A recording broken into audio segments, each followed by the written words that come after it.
compliments of the season, a very Merry Christmas and a most glorious New Year from all of us in NTA.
This place we had, they were sacked, but now they are back here.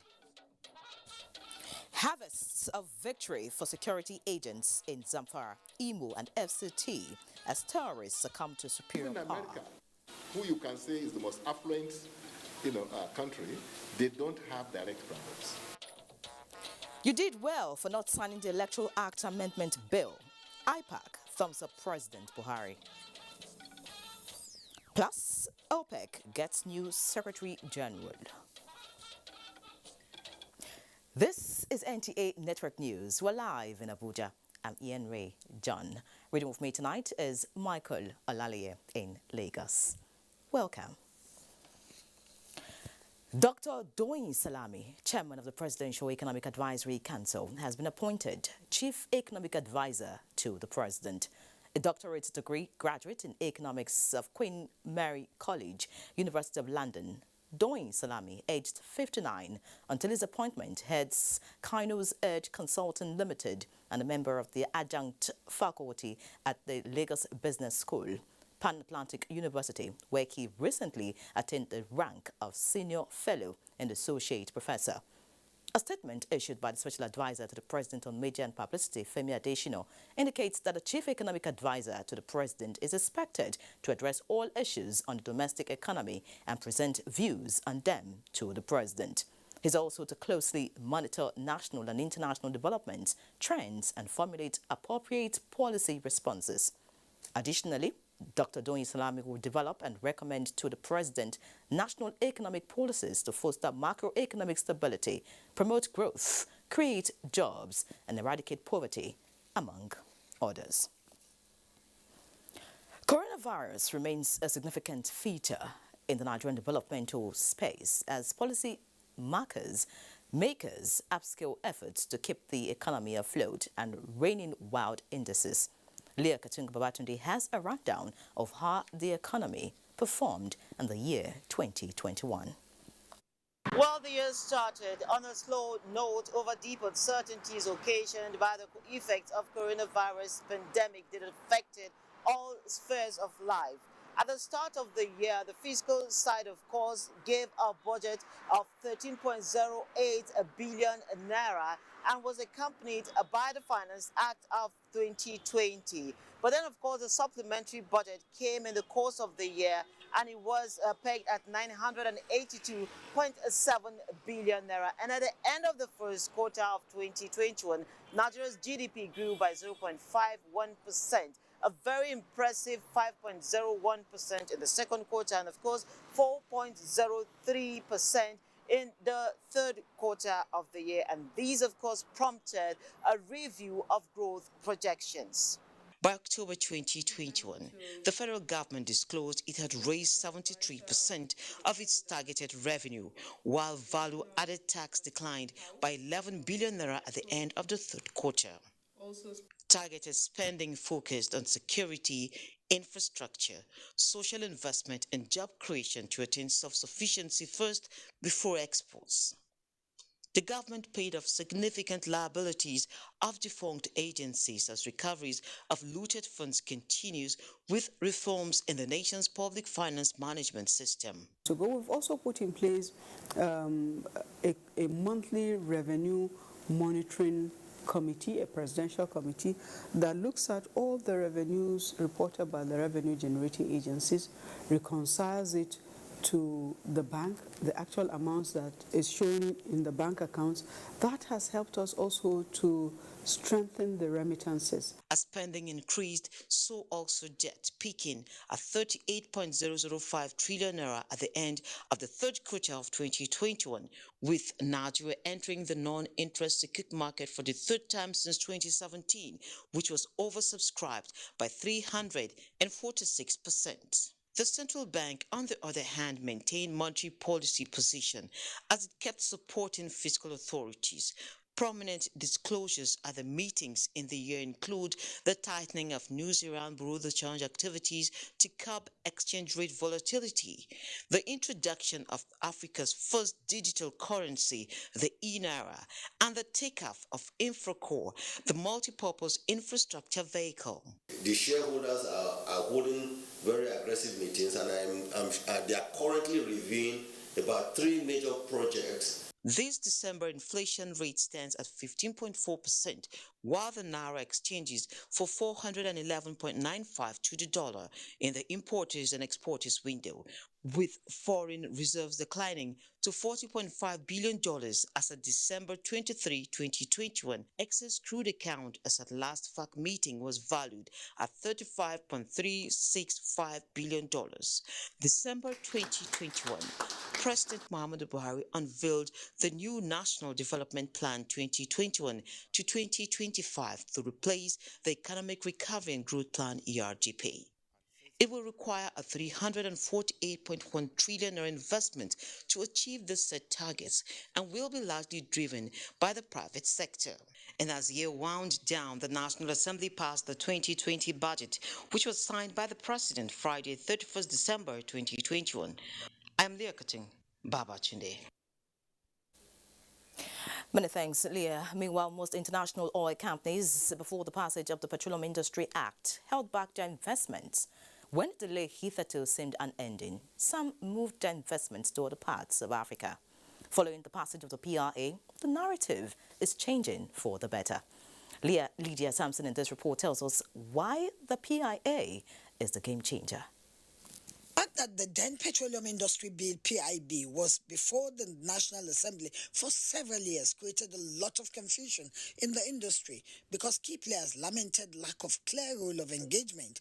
This, no doubt, is why key players say the 9th Assembly and President Muhammadu Buhari didn't just make history, but wrote their names in gold with the signing of the bill into law. The most fundamental advantage, as it says, is that it has stopped the uncertainty in the industry. What we want to achieve, the philosophy behind this, is to attract investors to Nigeria, to produce as much of this crude in the ground as possible. It really means a lot to us to have this PIA in place. It means that it's really a journey that has been capped with success in the sense that we have been operating a very archaic fiscal environment. That's why you are not seeing massive investment in our country. And the PIA will ensure that we have now come in tune with the realities of today, which is that oil is found in very many countries, very many jurisdictions, and that except you put value on the table for investors, they won't come here. I think this is what the PIA promises to our country. Another important provision stakeholders said is the Environmental Remediation Fund and the Environmental Remediation Plan, which clearly states that as companies are getting license for oil prospecting, they will submit to either the Commission or Authority Environmental Remediation Plan, meaning companies will set funds aside on a yearly basis into the fund. Should there be a spill, the fund will be used in the cleanup. A critical provision in the Act is the development of gas. The Petroleum Act of 1959 did not make any provision relating to gas, but the current PIA has a provision with about 50 sections of the PIA dedicated to gas. Experts are of the view that these will contribute to fast-tracking the declaration of the decade of gas. It's going to make a huge difference for businesses. Businesses will have gas to run on, and it's going to employ a lot of people. Already this project is employing a lot of people. This is a more transparent time than any other time. This is because gas is expected to remain a longer time than oil, and over time, Nigeria will transit more into a gas nation. In Abuja, Lydia Samson, NTA News. And a special meeting of the Conference of the Organization of the Petroleum Exporting Countries, OPEC, held via video conference through acclamation, appoints Mr. Atham Al-Ghais of Kuwait as Secretary General of the organization with effect from 1st August 2022 for a period of 3 years. Mr. Al-Ghais, a veteran of the Kuwait Petroleum Corporation, KPC, and Kuwait's OPEC governor from 2017 to June 2021, currently serves as Deputy Managing Director for International Marketing at Kuwait Petroleum Corporation, KPC. He chaired the Joint Technical Committee of the Declaration of Cooperation in 2017 and subsequently served as a member of the Joint Technical Committee until June 2021. The conference expressed its appreciation to Mohammed Sanusi Barakindo for his leadership during his two-term tenure as Secretary General from 1st August 2016 and would end on 31st July 2022. Mohammed Sanusi Barakindo, a long-serving veteran of the Nigeria's oil industry and OPEC, has been instrumental in expanding OPEC's historical efforts to support sustainable oil market stability. Looking at other issues now, Ajakuta Kaduna Kano multi-million naira gas project is expected to supply the commodity for operation of a 215 megawatts power plant in Kaduna. Suleiman Rigachukwu brings us details. In 2009, the dual thermal plant designed to use low-power fuel oil LPFO and natural gas took off at Kudandang Industrial Area, Kaduna, with initial plan to complete the project in 2013 to add to the power supply to 12 textile factories that folded up due to lack of energy source at Kakuri Industrial Area. 8 turbine units have already been installed, but 9 years after the expiration of the initial 2013 deadline and having gapped billions of naira, the project is set to take off. After years of abandonment, hope for completion is now rekindled. Minister of Power with Governor Nasir Ahmed El-Rufai says provision is made in 2022 budget and review of contract agreement. Work has stalled and we are trying to revive it. We have started interfacing with the NMPC to see how we can tee off to this place. Since this is a gas plant, but as the engineer was taking us around, he showed you some tanks which are supposed to be diesel tank. So in the meantime, as soon as we complete, they will go on the diesel supply before the connection of the gas. Electrical works at the 215 megawatts power plant are at various stages of completion. Upon completion, the power plant will accelerate revival of moribund textiles, hitherto the major employer of labor in Kaduna State. Suleiman Rigachukwu, NTA News. In other news, President Ukaro Sissoco Mbaro of Guinea Bissau says he cannot thank President Muhammadu Buhari enough for always standing by him and his country. President Sissoco stated this when he received medical doctors from Nigeria on a technical aid mission. Anthony Forsen reports. Medical doctors on arrival were led to the presidential palace by Nigeria's ambassador to that country, John Usaga, who now presented them to President Sissoko Embalo. I have the honor and singular privilege to present to Your Excellency the first batch of the medical doctors deployed to Guinea Bissau in fulfillment of the technical aid agreement signed between Nigeria and the Republic of Guinea Bissau. We are happy that today we are deploying medical doctors as against the deployment of troops. Nigeria is very happy with the peace that has been achieved in this place. It is our hope that this peace will be lasting for us. President Sissoko Embalo had always referred to President Muhammadu Buhari as a father whom he always consults for advice and counsel. And for his request to be granted by President Muhammadu Buhari, he told the medical doctors to feel at home. I am very happy to receive you here today. Well, this is my policy in the health sector, which resulted from my relationship with my father, the President and Commander-in-Chief of the Nigerian Armed Forces, President Muhammadu Buhari. When I informed him about my goal, he said to me, "My son, Guinea-Bissau and Nigeria are two brother countries, and that is the reason why you are here today. For me, the most important is to say to this team that you are at home. You are not foreigners in Guinea-Bissau. Feel free at home because you are here to support your Guinean brothers and to help give them better health to our population. You will soon start to work with our medical doctors, and I hope you build good friendship. I have already told our medical doctors that you have not come here to replace them, but yes, to assist them. That is why I said you have my total support." The doctors will be under the supervision of the Ministry of Health for further directives.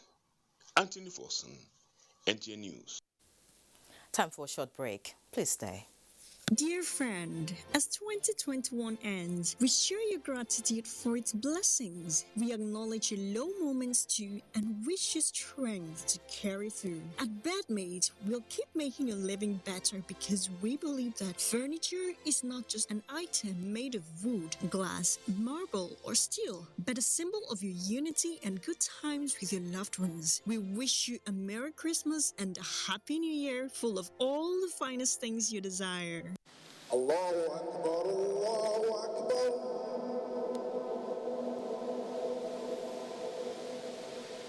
Allahu Akbar,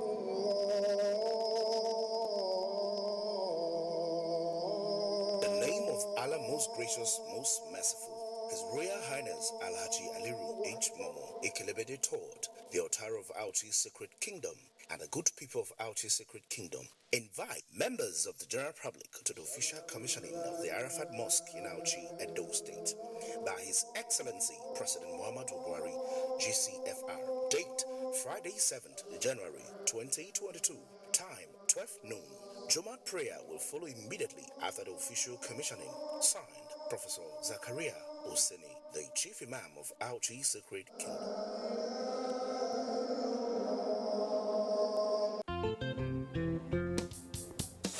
Madam, how much lasts for this bag of rice? Customer, I don't give you better price now. Madam, do well, I go come out. Oh yeah, come pay. How you want to take pay now? You want to take pay for bag of rice? You be Mongo Park? See, make I tell you, times don't change. My country people, before, our people they use different things as money, trade by barter, cowries. Today, we know money as Naira note. But because say the only thing when they constant na change, Central Bank of Nigeria don't introduce e-Naira. E-Naira, na the same thing as Naira. 1 e-Naira equal to 1 Naira. E-Naira go dey inside your phone. E-Naira no dey tear, e no dey heavy. E dey easy to transfer and you fit use them buy and sell just like Naira note. To begin use e-Naira, ask your bank. This message now from the Bankers Committee. I know that in the last decade, this country has been at different wars trying to keep the peace. and promote the sovereignty and the integrity of the country. The troops are doing their best. The president has given them all the necessary tools. It is left for us as young people and as Nigerians to give them all the support we can. We say kudos to all our gallant military men. Please, whenever you see a police officer in or out of uniform, if you know them, clap for them whenever they need be. Give them seats in buses and trains and airplanes. Have the airline managers reduce air tickets for them or train tickets for them. Show them that we appreciate what they do and show their families that there is something right and honorable and truly remarkable about wearing a uniform and going into the bushes and the forest to fight enemies of this country that are hell-bent in bringing your life to an end. It's a very tough time, but we have to all put our hands together. Please support our troops and support our police officers.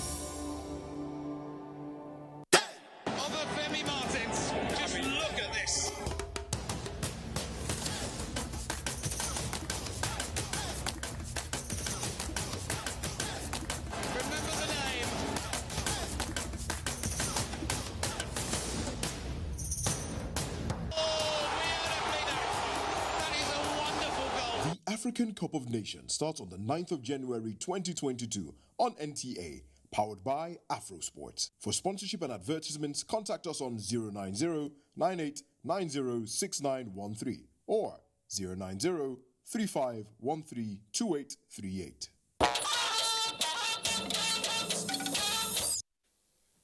Thank you for staying. President Buhari's decline to assent to the 2021 Electoral Act Amendment Bill was for public interest. Attorney General and Minister of Justice Abubakar Malami reaffirmed this on NTA's Good Morning Nigeria. Mia Ogidi gives us a refreshing perspective to a familiar story on the special report. Currently, there is no second. We must not tie the parties to only one way of doing primaries.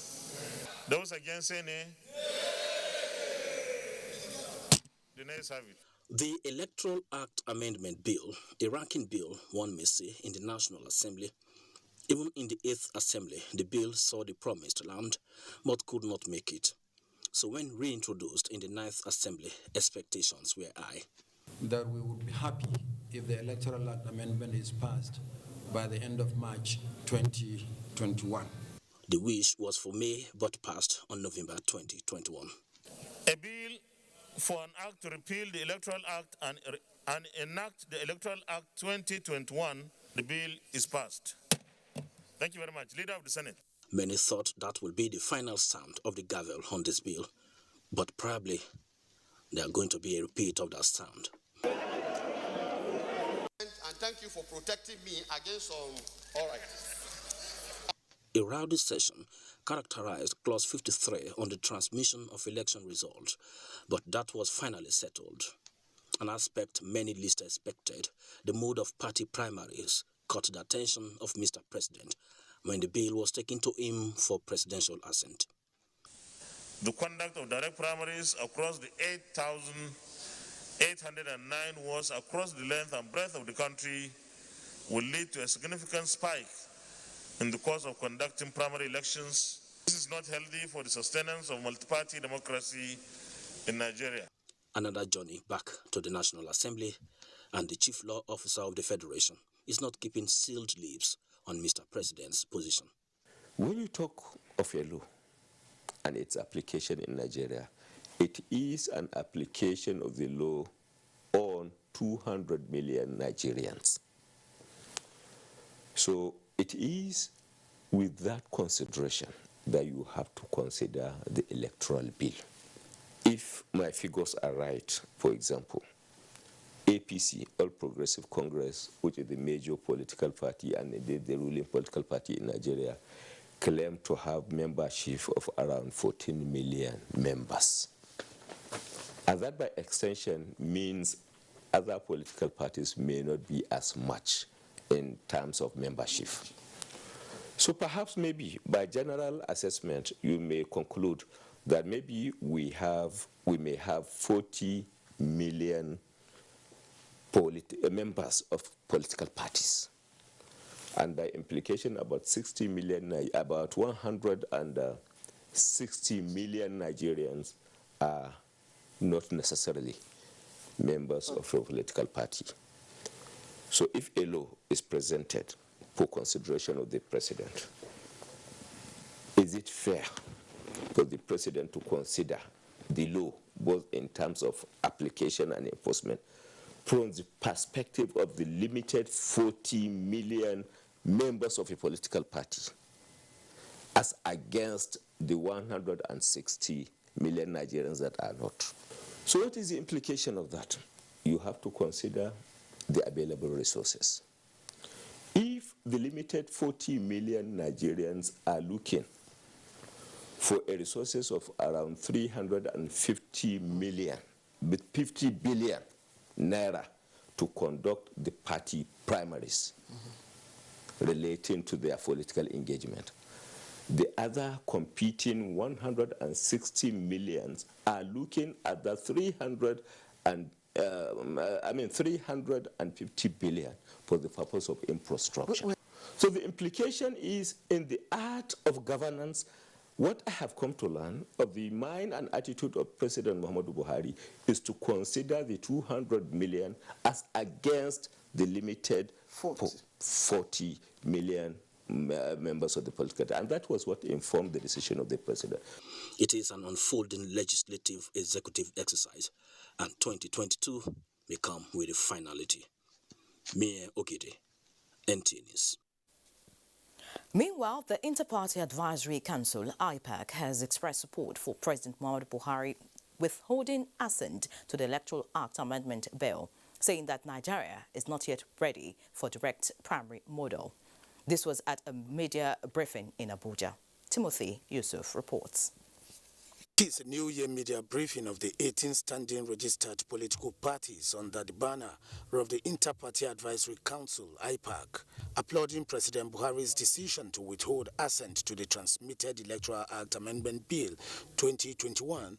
IPAC advised the National Assembly to immediately expunge the contentious direct primary clause of electing party candidates for election and transmit the amended version to the President for his assent. Chairman of the Council, Yabagi Yusuf Sani, explained that the National Assembly should not allow the issue of direct primaries to affect other important provisions in the bill, especially the electronic transmission of results, which it said would strengthen the electoral process. The issue of democracy is the most important. It's more important than any other thing you can talk about.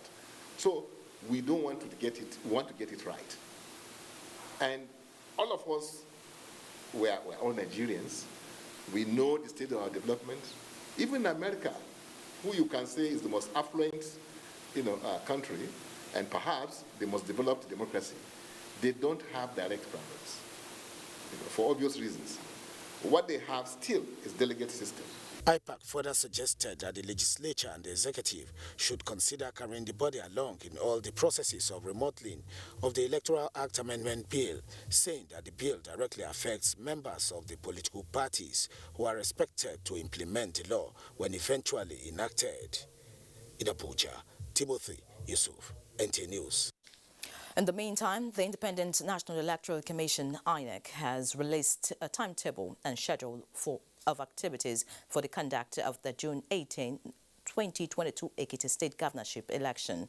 The timetable from the INEC headquarters says Tuesday, 4th January 2022, indicates that notice of election has already been pasted at the INEC State Office at Ado-Ekiti on the 3rd of January, while party primaries starts from the 4th and ends on the 29th of January.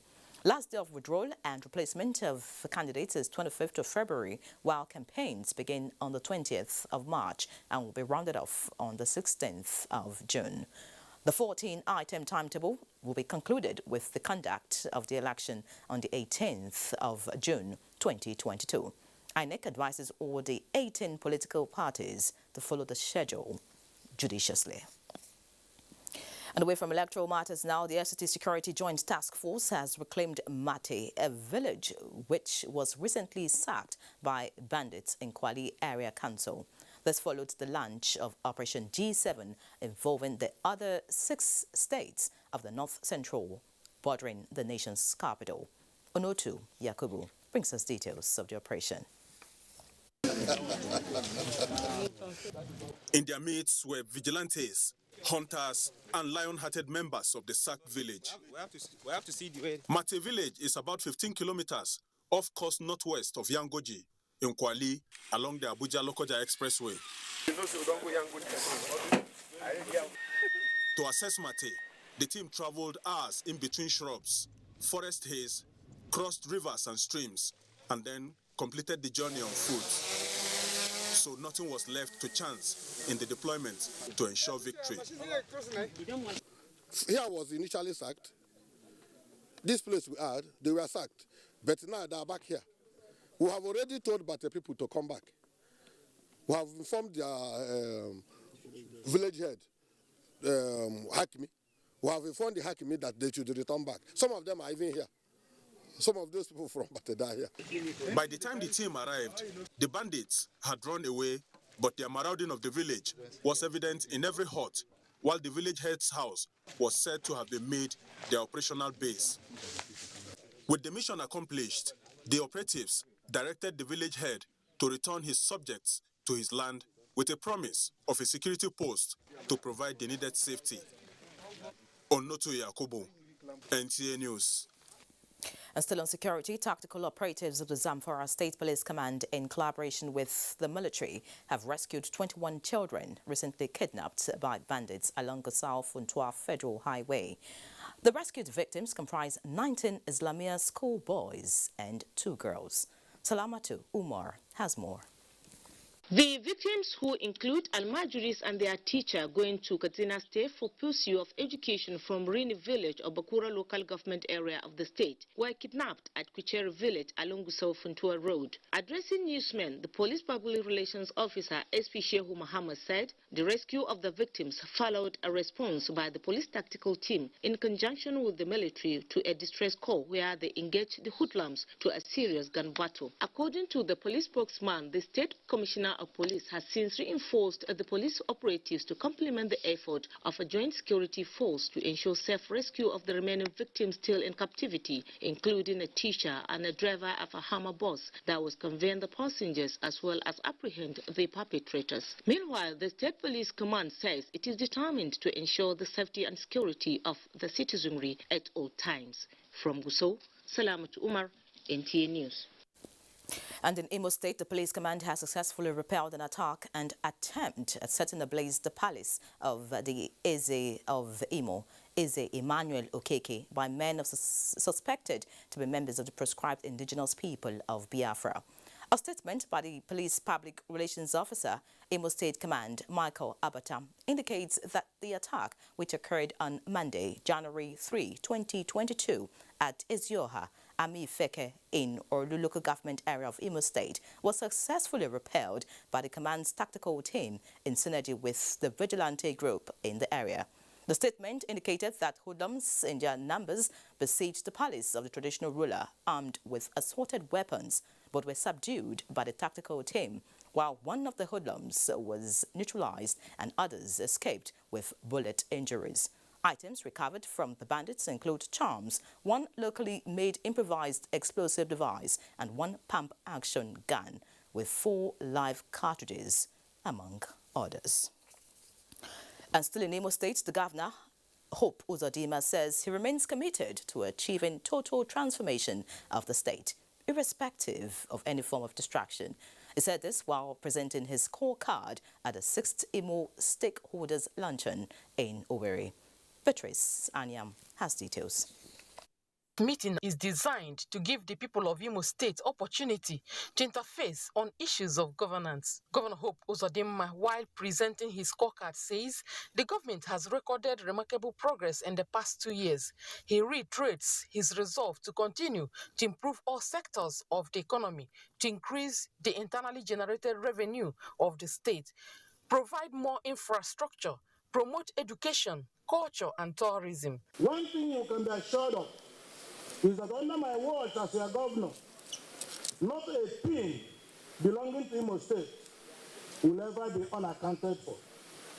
Another thing you can be sure of is that our dear Imo State will become great again.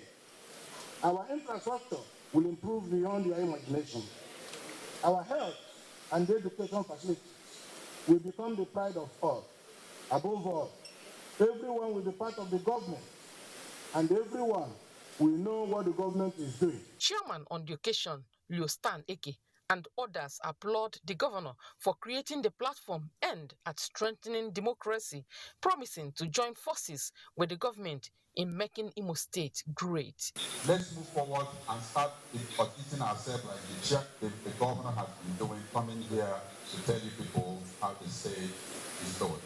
Let's really stand up and take what belongs to us. In attendance are former governors, legislators, and other critical stakeholders.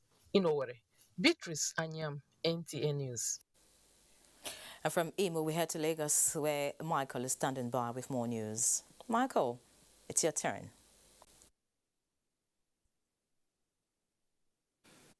Thank you, Yari.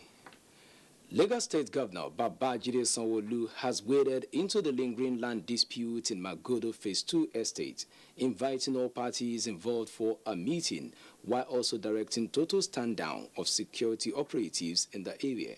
Musa Tolia has details. Crisis led to the intervention of Governor Babajide Sanwo-Olu, who visited the estate to douse the tension and calm frayed nerves. But there was a mild drama when he met the leader of the armed policemen deployed to the estate. The operation is all about executing the Supreme Court judgment that has to do with Magodo. Okay, so do you have a copy of the Supreme Court? Oh, I don't have it at hand here. But so whatever also that you are talking, which you are not even competent to know, which you don't even know anything about, is not the resident. It's a case between the supposed people and Lagos State government. Thank you, So sir. it has nothing to do with the residents of the state. Governor Sanwo-Olu, however, promised to get to the root of the matter with a view to finding amicable solution to the crisis. I have the responsibility to ensure that fairness, equity, is entrenched. So what we will see is there's going to be a total stand down. Tomorrow we'll be inviting, the representative of the judgment creditors. The state government will be there. The resident association will be there. The police also will be there. So that whatever it is that must have been, brought about all of this, trouble and all of the heartaches, we will need to bring it to bear. Residents, however, decry indiscriminate arrest of protesters by policemen. When they got to my house, they still got reporting he was lying down inside doing some work because the place is still under construction and under renovation, and they took him away. If you have a case against Lagos State, then you don't take it out on the lawful residents of an estate. More than 50 policemen are said to have invaded the estate. In Lagos, Musa Toliat, NTA News. Just few days into the year, the rail subsector is making progress in attaining some of its set targets as additional round trips have been activated along the Lagos-Ibadan rail corridor. The development is riding on the increase in passengers on the axis, with high hope that the momentum will be sustained beyond the free train ride. The activation of free train ride has paved way for increasing round trips on the Lagos-Ibadan standard gaugeway line. For now, it is between 6 to 8 daily, depending on the volume of passengers. As the last day of such window of grace, coupled with the resumption of work after the long holiday, traffic at the Mobolaji Johnson train station was huge. While the free train ride lasted, mobility between Lagos and Ibadan has not only been simplified, but equally reduced tension on the ever-busy Lagos-Ibadan expressway, especially during the festive season. The risk on the road, motorists will be in a hurry, and of course they will also hike the prices because there are no alternatives. But now you can just imagine the volume of people that the train will be able, and of course at land they are making about 4 trips today. Now you know that you're not going to stay on the road for hours. If your movement is for 2 or 2.5 hours, you know it's going to be 2.5 hours. The journey from Ibadan to Lagos has never been so comfortable for Esther Makinde. The free train ride was the initial bait for her and the family, but the timeliness and safety experience left a lasting impression. There's no stress and they are time conscious. At Omiadio, they said they would spend only 2 minutes. Those that did not enter the train on time, the train left. They are just looking at us as we are going. And for safety, no accident, no all this tanker we do this. No, so I think I prefer this one. There is high optimism that the huge volume of passengers garnered during the free train ride will be sustained because, according to travelers, the gains of using the rail mode of transportation outweigh any other means along the Lagos-Ibadan corridor. This is NTA Network News. More reports shortly after this break. Please stay. It's the Glow Joy Unlimited Extravaganza! Ho, ho, ho. Yeah, what?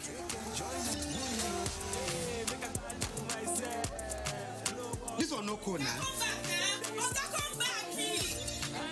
Ho, ho, ho. Shine, shine, people are dancing high. Glow is here for us. Ho, ho, ho.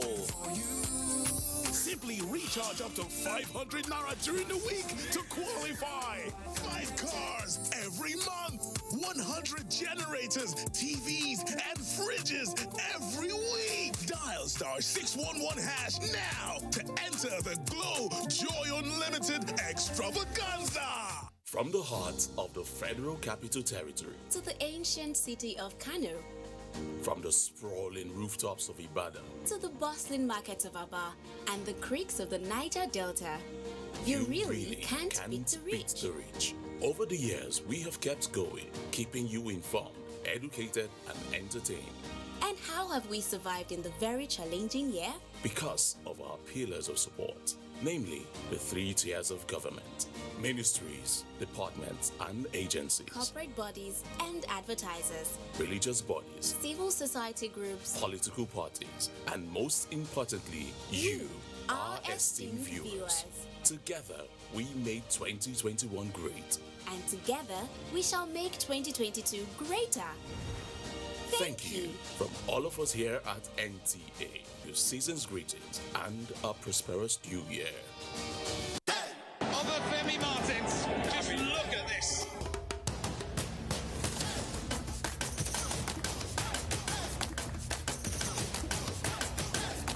Remember the name.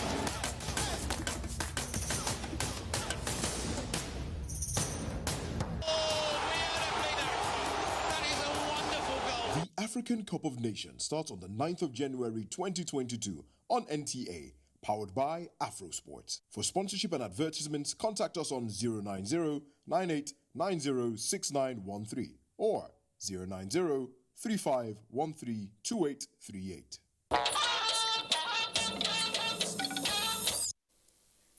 Glad to have you back. And next is business with Benny. Benny, I hear that oil and stock markets are doing great. What a way to start the year. Thank you, Nyere. Yes, the markets are actually in green. It's a good start for the year. Welcome to business. We'll start by telling you that the oil market is bullish today as oil prices rose on Tuesday, with expectations that OPEC meeting on output would stick with planned increase for February. Based on indications, Omicron would have only a mild impact on demand.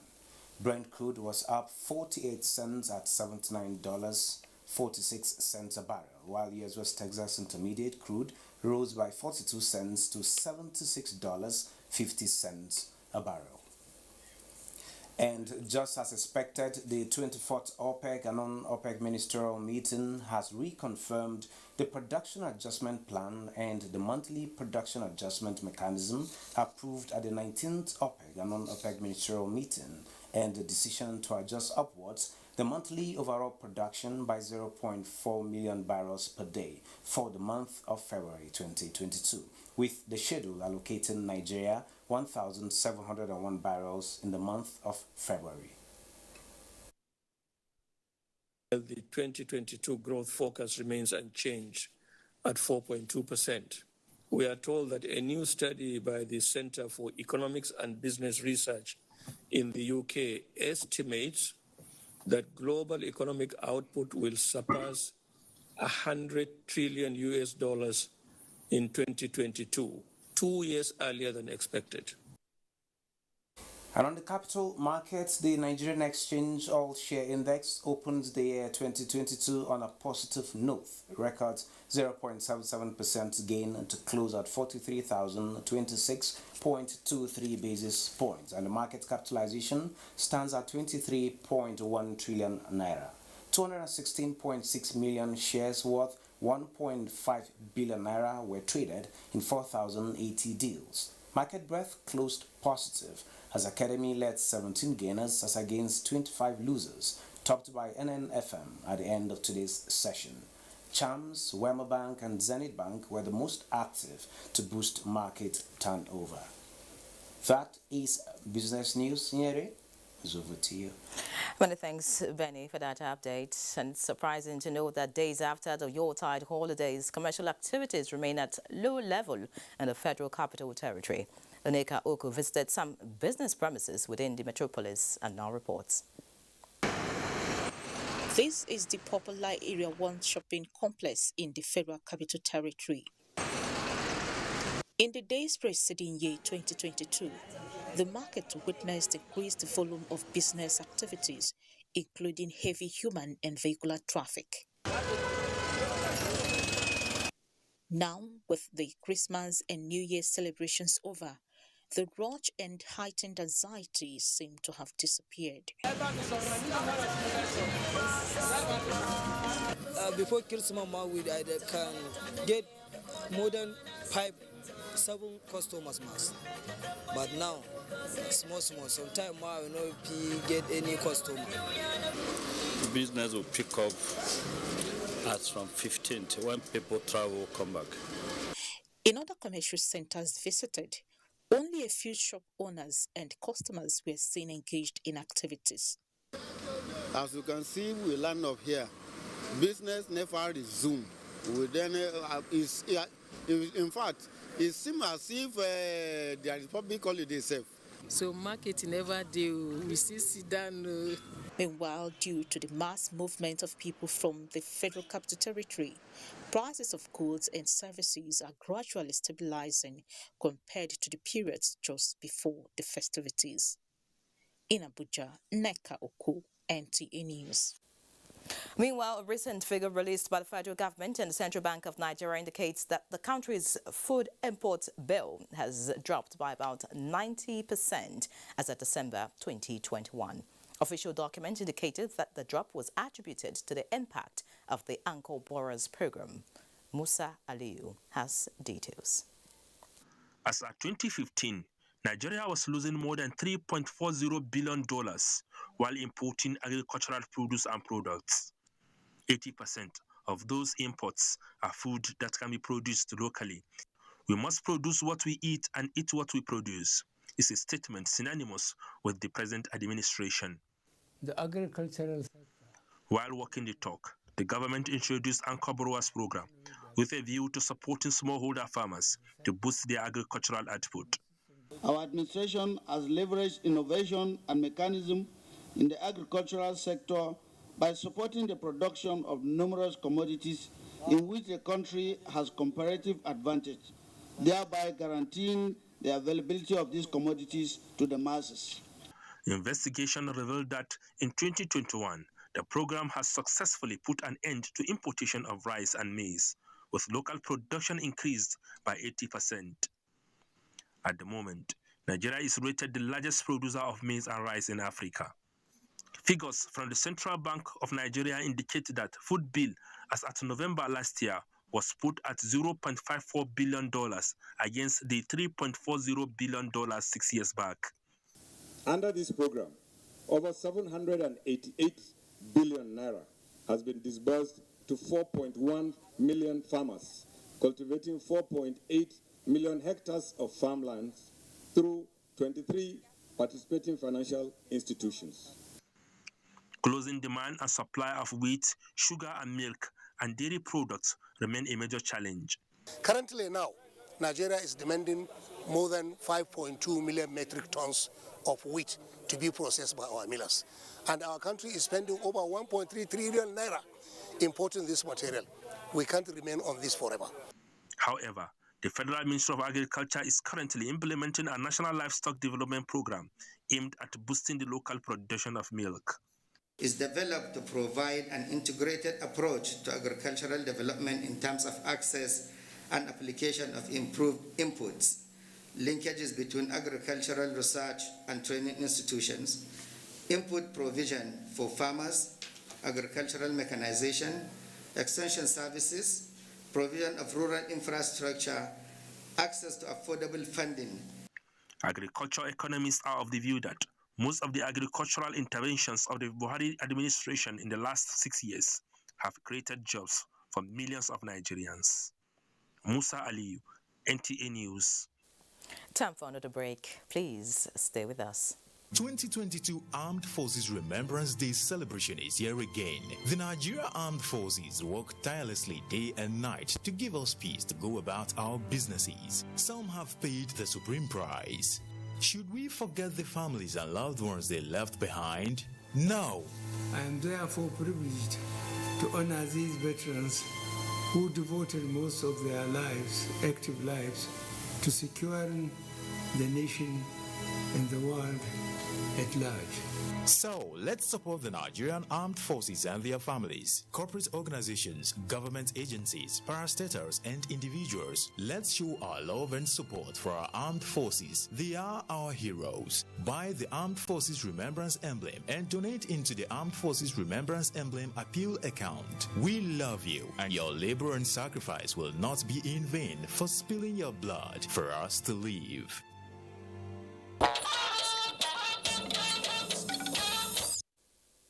Let's have a bit of sports now with Gift George as our guide. Ahead of the African Cup of Nations in Cameroon, 23 players of the Super Eagles had a training session at the Moshood Abiola National Stadium on Tuesday evening.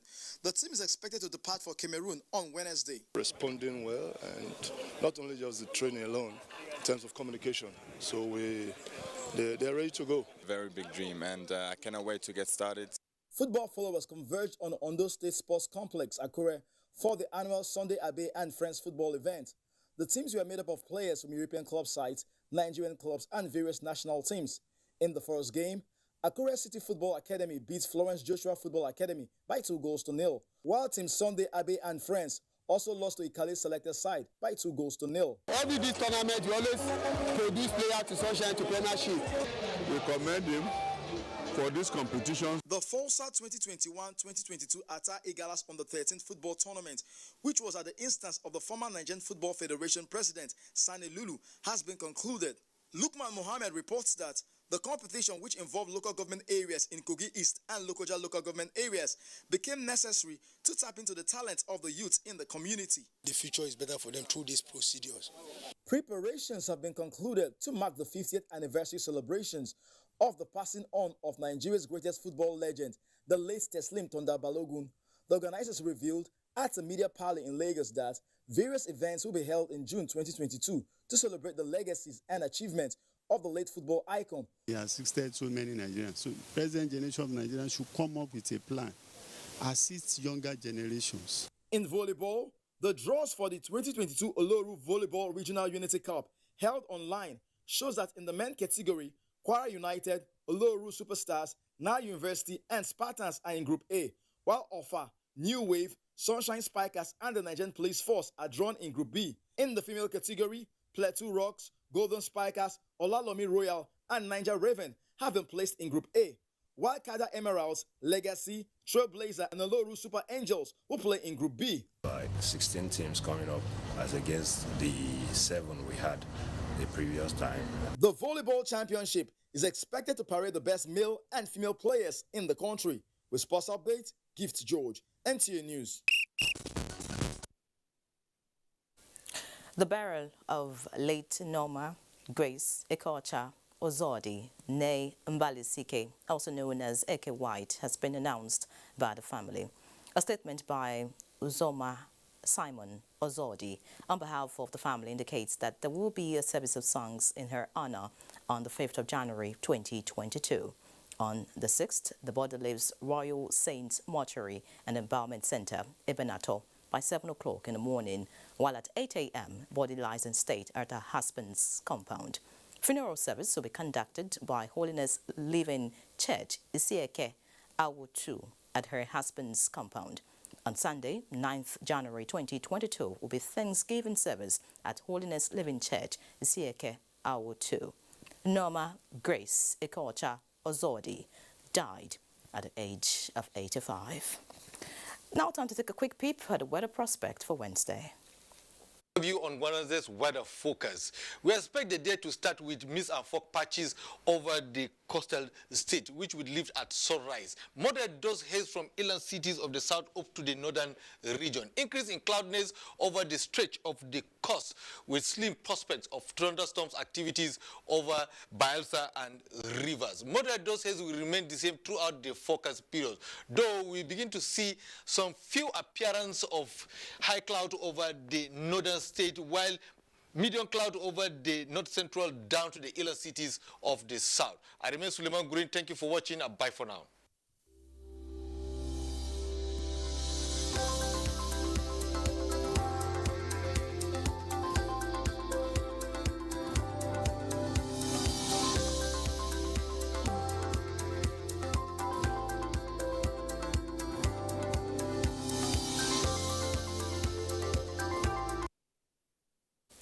And that concludes NTA Network News tonight. Many thanks for watching. And please remember, the fight against rape and rapists is still on. Let's put an end to it in this new year. I'm Yen Ray John. Good night.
NTA, you can't beat the rich.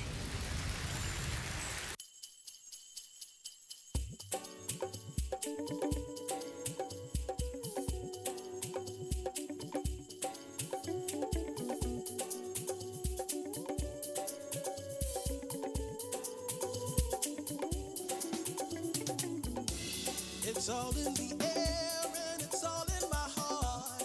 The feeling of anticipation. Let the songs and cheering out everywhere in celebration. Some go there fry chin, some go there fry meat, some go there cook jollof. Me, I go shop potato with decorations everywhere, making it very clear. It's the season and a reason to turn your frown upside down. It's the season and a reason to spread love and joy all around. Merry Christmas. Yeah. Merry Christmas.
compliments of the season, a very Merry Christmas and a most glorious New Year from all of us in NTA.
Welcome to Abuja, the place that unites Nigeria.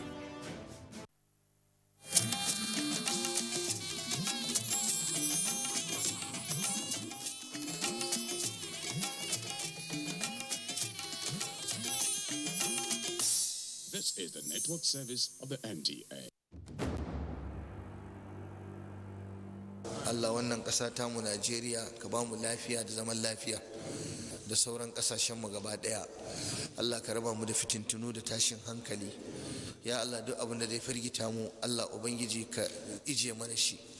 Cututtukan da suke damun mu ya Ubangiji Allah ka takaice mana annoba, ka takaice mana fari, ka takaice mana rashi. اللهم آمنا في أوطاننا وأصلح أئمتنا وولاة أمورنا واجعل ولايتنا في من خافك واتقاك يا أبنجي كبام أمينشي أكسرمو كرما مدهاك باساسا كرما مدزبد جني يا الله كجارة من شوى قبنمو الله كسنيا ما سطوران كسوني داس جاغوران شيمو يا الله وانا سياسة دا أكي فسكنتا دا زابي أبنجي الله كساعي لافيا أقبا لافيا الله كهذا كان نيجيريا كزونا دمو لافيا musulmanmu da wanda ba musulmanmu ba ka inganta mana kasuwancinmu ka inganta mana mu'amalolinmu ka inganta mana shige da ficenmu ya ubangiji ka dora mu akan hanya ta daidai ya Allah kar ka bar mu cikin fadace Allah kai kace mu roƙe ka ya Allah muna roƙonka ka amsa mana Allahumma salli ala Muhammadin wa ala ali Muhammadin kama sallaita ala Ibrahim wa ala ali Ibrahim innaka Hamidun Majidun wa barik ala Muhammadin wa ala ali Muhammadin kama barakta ala Ibrahim wa ala ali Ibrahim innaka Hamidun مجيد سبحان ربك رب العزة عما يصفون وسلام على المرسلين والحمد لله رب العالمين.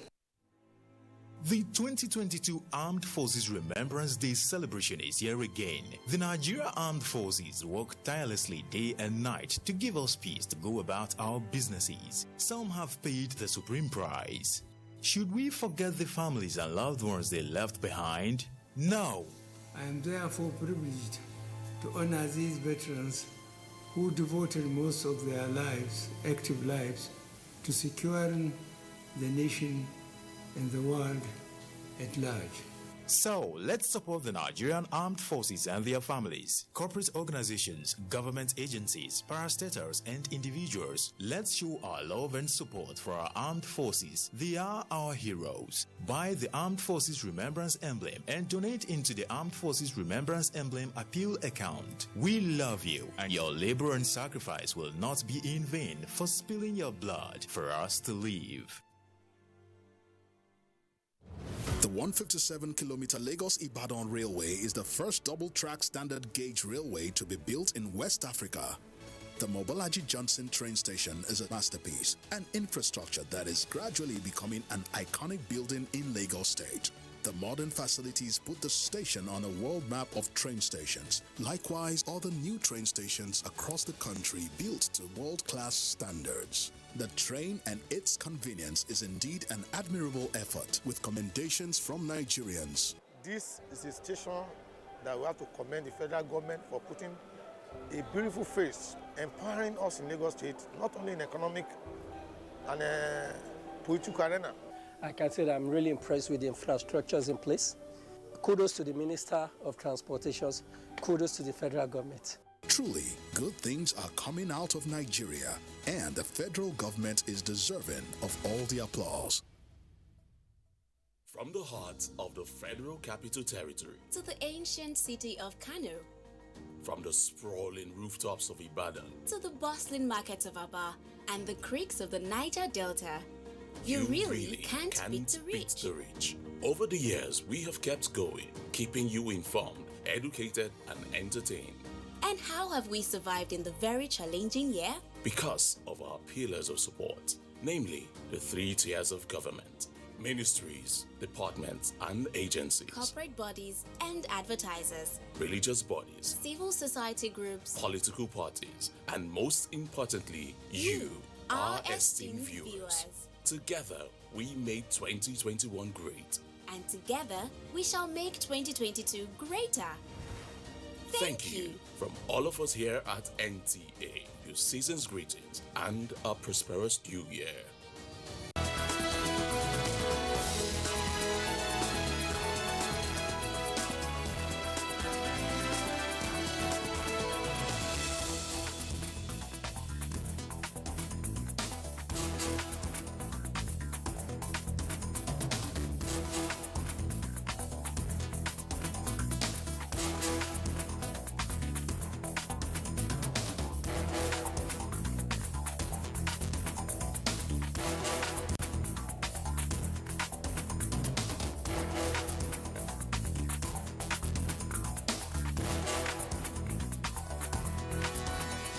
Happy New Year. Grateful for the grace to come into 2022, and thanks for being there. It is always a pleasure to know that you're tuned in. As we celebrate the new year with great plans in our minds, it is necessary to reflect on the year outgone to help us better visualize, plan, and execute our good resolutions. Even as it is with our personal lives, so it is with our national life. On this edition of Deadline 360, we will be reviewing some major sectors of the Nigerian economy and how they fared in 2021. I am Omotola Mojala. Please stay with us.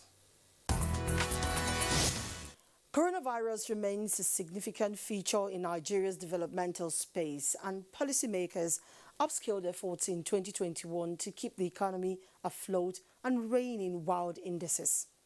Leah Katung Babatunde has a rundown of how the economy performed in the year 2021.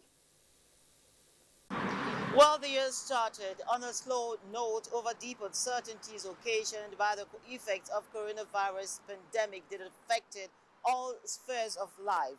At the start of the year, the fiscal side, of course, gave a budget of 13.08 billion naira and was accompanied by the Finance Act of 2020. But then, of course, the supplementary budget came in the course of the year, and it was pegged at 982.7 billion naira. And at the end of the first quarter of 2021, Nigeria's GDP grew by 0.51%, a very impressive 5.01% in the second quarter, and of course 4.03% in the third quarter of the year. And these, of course, prompted a review of growth projections.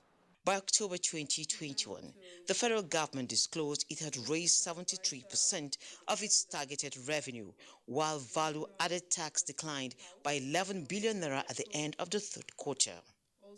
Targeted spending focused on security, infrastructure, social investment, and job creation to attain self-sufficiency first before exports. The government paid off significant liabilities of defunct agencies as recoveries of looted funds continues with reforms in the nation's public finance management system. So we've also put in place a monthly revenue monitoring committee, a presidential committee that looks at all the revenues reported by the revenue generating agencies, reconciles it to the bank, the actual amounts that is shown in the bank accounts. That has helped us also to strengthen the remittances. As spending increased, so also debt, peaking at 38.005 trillion naira at the end of the third quarter of 2021, with Nigeria entering the non-interest secured market for the third time since 2017, which was oversubscribed by 346%. The central bank, on the other hand, maintained monetary policy position as it kept supporting fiscal authorities. Prominent disclosures at the meetings in the year include the tightening of New Zealand bureau de change activities to curb exchange rate volatility, the introduction of Africa's first digital currency, the e-Naira, and the takeoff of Infracore, the multipurpose infrastructure vehicle. The shareholders are holding very aggressive meetings, and they are currently reviewing about 3 major projects. This December inflation rate stands at 15.4%, while the Naira exchanges for 411.95 to the dollar in the importers and exporters window, with foreign reserves declining to $40.5 billion as of December 23, 2021. Excess crude account as at last FAC meeting was valued at $35.365 billion. December 2021. President Muhammadu Buhari unveiled the new National Development Plan 2021 to 2025 to replace the Economic Recovery and Growth Plan ERGP. It will require a 348.1 trillion investment to achieve the set targets and will be largely driven by the private sector. And as the year wound down, the National Assembly passed the 2020 budget, which was signed by the President Friday, 31st December 2021. For Dateline 360, I'm Leokating Babachinde.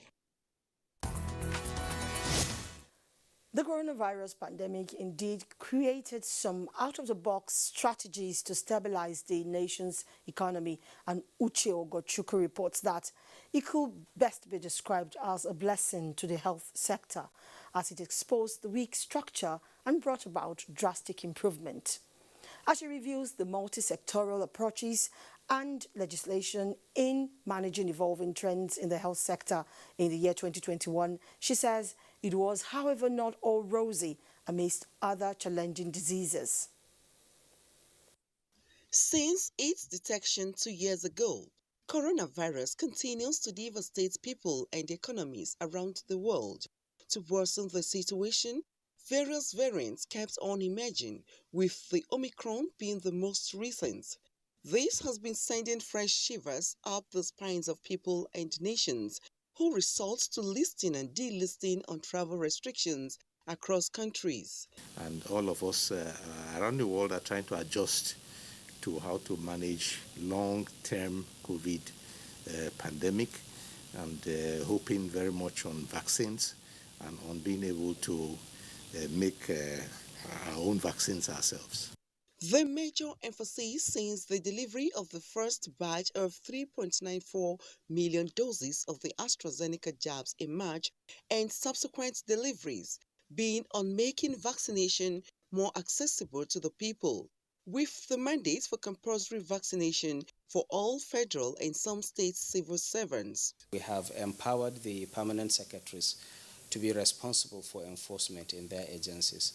Over 13 million Nigerians have now been vaccinated. 13 million Nigerians cannot be wrong. I expect that Nigerians now realize that death from COVID-19, severe illness from COVID-19, happens only to people who are unvaccinated. The federal government said it made huge investments in improving tertiary health care delivery in the country. All these hospitals were given COVID intervention fund to build and equip intensive care unit, isolation ward. More molecular laboratories continue to spring up, and now all 774 local government areas in Nigeria reportedly use electronic case-based reporting system to detect and track disease threats in time. President Muhammadu Buhari, in the year under review, approved the setting up of a Health Sector Reform Committee. The committee, under the chairmanship of Vice President Yemi Osinbajo, is expected to undertake a review of all healthcare reforms adopted in the past 2 decades, the lessons learned, and then factor them into the development of the new Health Sector Reform Program. President Buhari also accented to COVID-19 Disease Health Protection Regulation Act 2021. The food safety training manuals were launched as committees that will implement the National Health Act 2014 and the Basic Healthcare Provision Fund were inaugurated. Worthy of note is the federal government's consistency in placing additional 50,000 HIV patients on treatment. The National Assembly didn't rest on its oars. It, among other resolutions, amended the National Health Insurance Act 2021. 25 bills were passed at third reading. The amendment of the Health Act, and then the National Primary Health Care Development Agency Bill, and the most important one that people made a lot of noise about, the Infectious Diseases Repeal and Enactment Act. Whatever is budgeted for the past 2 years has been released in health almost 100%. So unlike before that you have allocation of about 4-5% of consolidated revenue to health, and then the budgetary release may not be more than 35 to 40%. So there is much increment in terms of release, and we do hope that the budgetary allocation will also match it so that we can be moving forward. While mitigating measures subsisted, the year 2021 experienced the worst cholera outbreak in 2 decades, with almost all states affected, recording near 4 million fatalities. Meanwhile, the nation's resident doctors were on strike for 63 days of the year. These challenges notwithstanding, public resilience blinks a rare hope that the health sector in 2022 will be better. I am Uche Ugochukwu, reporting for Dateline 360. Now, one significant event of the year 2021 is the passage of the Petroleum Industry Bill into an act. Before this anticipated milestone in the Nigerian oil and gas sector, most international oil companies reportedly held back their investment, and some moved their funds to other parts of Africa. Lydia Sampson reports that with the passage of the PIA, the narrative is changing for the better as it became the game changer for the sector in 2021. The fact that the then Petroleum Industry Bill, PIB, was before the National Assembly for several years created a lot of confusion in the industry because key players lamented lack of clear rule of engagement. This, no doubt, is why key players say the Ninth Assembly and President Muhammadu Buhari didn't just make history, but wrote their names in gold with the signing of the bill into law. The most fundamental advantage, as it says, is that it has stopped the uncertainty in the industry. What we want to achieve, the philosophy behind this, is to attract investors to Nigeria, to produce as much of this crude in the ground as possible. It really means a lot to us to have this PIA in place. It means that it's really a journey that has been capped with success in the sense that we have been operating a very archaic fiscal environment. That's why you are not seeing massive investment in our country. And the PIA will ensure that we have now come in tune with the realities of today, which is that oil is found in very many countries, very many jurisdictions, and that except you put value on the table for investors, they won't come here. I think this is what the PIA promises to our country. Another important provision stakeholders said is the Environmental Remediation Fund and the Environmental Remediation Plan, which clearly states that as companies are getting licensed for oil prospecting, they will submit to either the Commission or Authority Environmental Remediation Plan, meaning companies will set funds aside on a yearly basis into the fund. Should there be a spill, the fund will be used in the cleanup.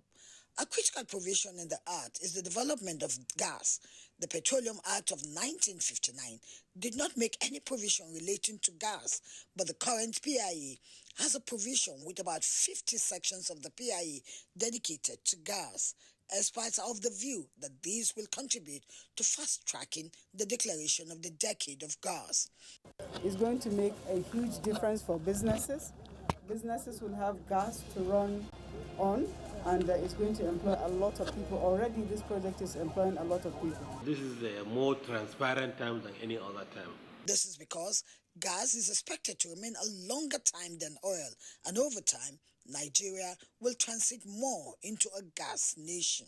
In Abuja, Lydia Sampson. From oil and gas, we move to agriculture, which preceded oil in Nigeria's history of economic vibrancy. Musa Ali reports that across value chain, 2021 was indeed a good year for Nigeria's agricultural development. The sector maintained a steady growth in its contribution to the country's gross domestic product and attracted investment from local and foreign investors worth more than ₦1 trillion. He now brings us details of indices responsible for the growth of the sector in the year 2021. Food is the next most important thing for man after oxygen and water. And this is the reason Nigerians spent about 50% of their annual earning on food in 2020. The National Bureau of Statistics records indicate that Nigerians spent about 22.7 trillion naira on food. However, the total food expenditure for the year 2021 is yet to be compiled. Nevertheless, a survey indicates that the spending of food for 2021 is higher than that of 2020. And a market like this is where most of the buying and selling of agricultural produce and products take place. Now, a lot of people spend major money on food because the increment in food was high. Smallholder farmers are the major producers of what is being supplied to this kind of informal markets. Most of the farmers said year 2021 was good for them. The yield was encouraging, as well as the market value of our produce, he says.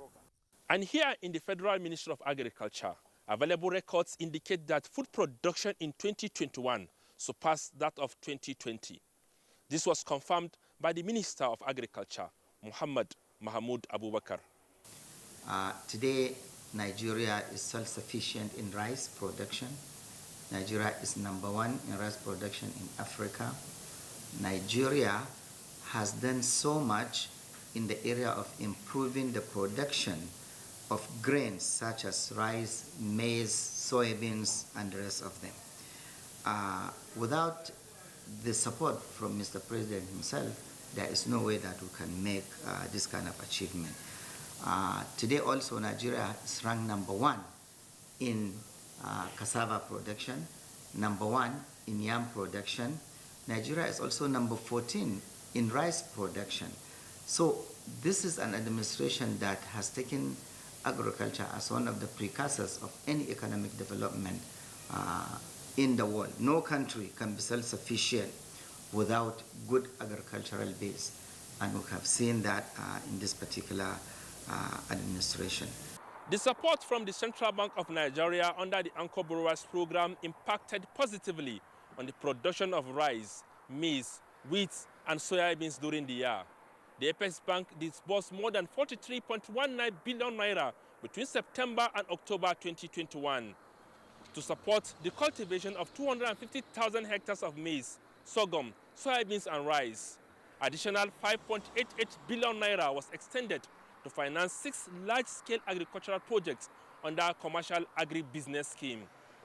Under this program, over 788 billion naira has been disbursed to 4.1 million farmers, cultivating 4.8 million hectares of farmlands through 23 participating financial institutions. The year 2021 did not end without challenges that affected crop and livestock production.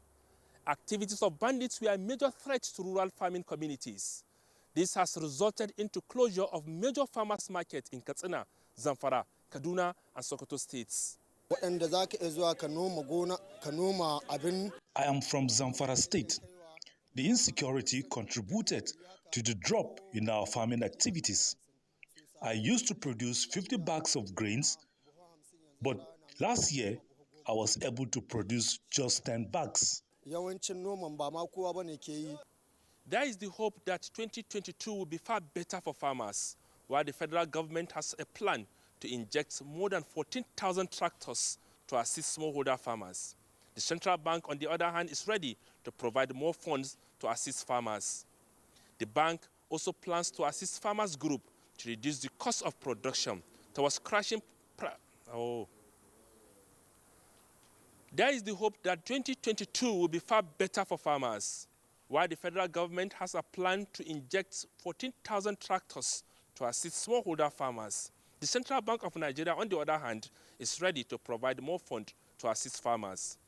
The bank also plans to assist farmers group to reduce the cost of production towards crashing prices of food items in the market. Musa Aliyu, Deadline 360. 2021 is one year that will be remembered as the year of rail revolution. Apart from the inauguration of one of the most strategic rail networks to trade and commerce in the sub-region, contractual agreements were sealed for the commencement of sizable number of rail projects. Michael Olaleye in this report examines how these initiatives will shape the goal of connecting all parts of the country to the rail network by 2022. The rail subsector, like any other, took a bold step to eclipse the devastating effect of COVID-19 on mobility in 2021. In spite of this challenge, the prospect was to increase daily round trips to 16 on the Lagos-Ibadan rail line. Although not totally achieved, the inauguration of the project for full commercial services by President Muhammadu Buhari was a turning point, as the rail mode of transportation is now the preferred choice along the corridor. The connection through rail would position Nigerian ports as the choice for import and export business of the people of landlocked Niger Republic. The extension of the Lagos-Ibadan rail line by 6.8 kilometers to gain access into the port is a huge win for business owners already frustrated by the unending gridlock at the Apapa Port corridor. The old good days of railway, moving containers, moving goods, moving farm produces, moving livestock is gradually getting back. Supply chain mechanism is being improved. At the back of this big win, more contracts for the expansion of the rail network were signed. The Kaduna Kano is progressing, and the Port Harcourt Manuguri reconstruction, we are working seriously to ensure that we achieve meaningful results. So we are also looking for funds, both for the standard gauge and to complete Calabar, Lagos. The Kano-Maradi rail line is no doubt a game changer in the quest to make Nigerian ports preferred destination for West African-bound cargoes. The country would earn revenue through expansion of trade and commerce. The gains are enormous, but the low point was the use of explosives to destroy certain portion of the Abuja-Kaduna rail line, and the perceived preference for rail transportation ensured that services were restored within 48 hours. In 2022, there are optimism of increase in frequency, especially on the routes already activated, while freight service is expected to commence in March on the Lagos-Ibadan standard gauge rail line. By 2022, we have no excuse not to meet the 16 round trips for Lagos-Ibadan and consolidate on the 12 round trips for Abuja-Kaduna. And we are also finding a way to increase the frequency of the Takpewari to 6. Just like when it was introduced on the Abuja-Kaduna route about a year ago, January 2022, she witnessed the introduction of e-ticketing on Lagos-Ibadan and Warri-Takpe rail lines, and this should lay a solid foundation for the harvest of some rail line projects that will be delivered in 2022. In Lagos, Michael Olaleye, NTA News.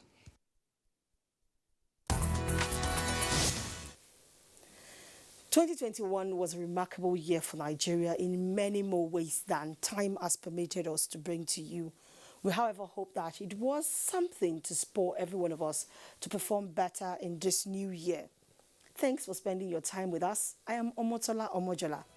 As 2022 rolls in, God bless Nigeria and bless you too.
They've come from all around Africa and have been fighting hard to make the final cut.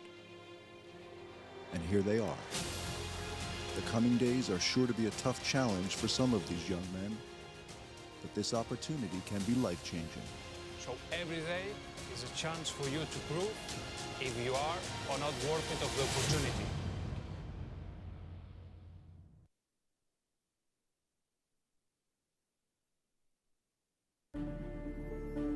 Welcome to the world's first football scouting reality show, Football Dreams. We kicked off an extensive scouting selection for football talents in 2019, and together with our African Football Network, we've evaluated over 3,000 players from 13 countries. They all share the same dream, that one day they will become a professional football player. Only 28 players made it to fight for a contract with a professional European team in the grand finale of Football Dreams 2021 in Benin. Our main host and former professional footballer, England national player, and FA Cup winner John Fashanu will guide us through the show and push the players.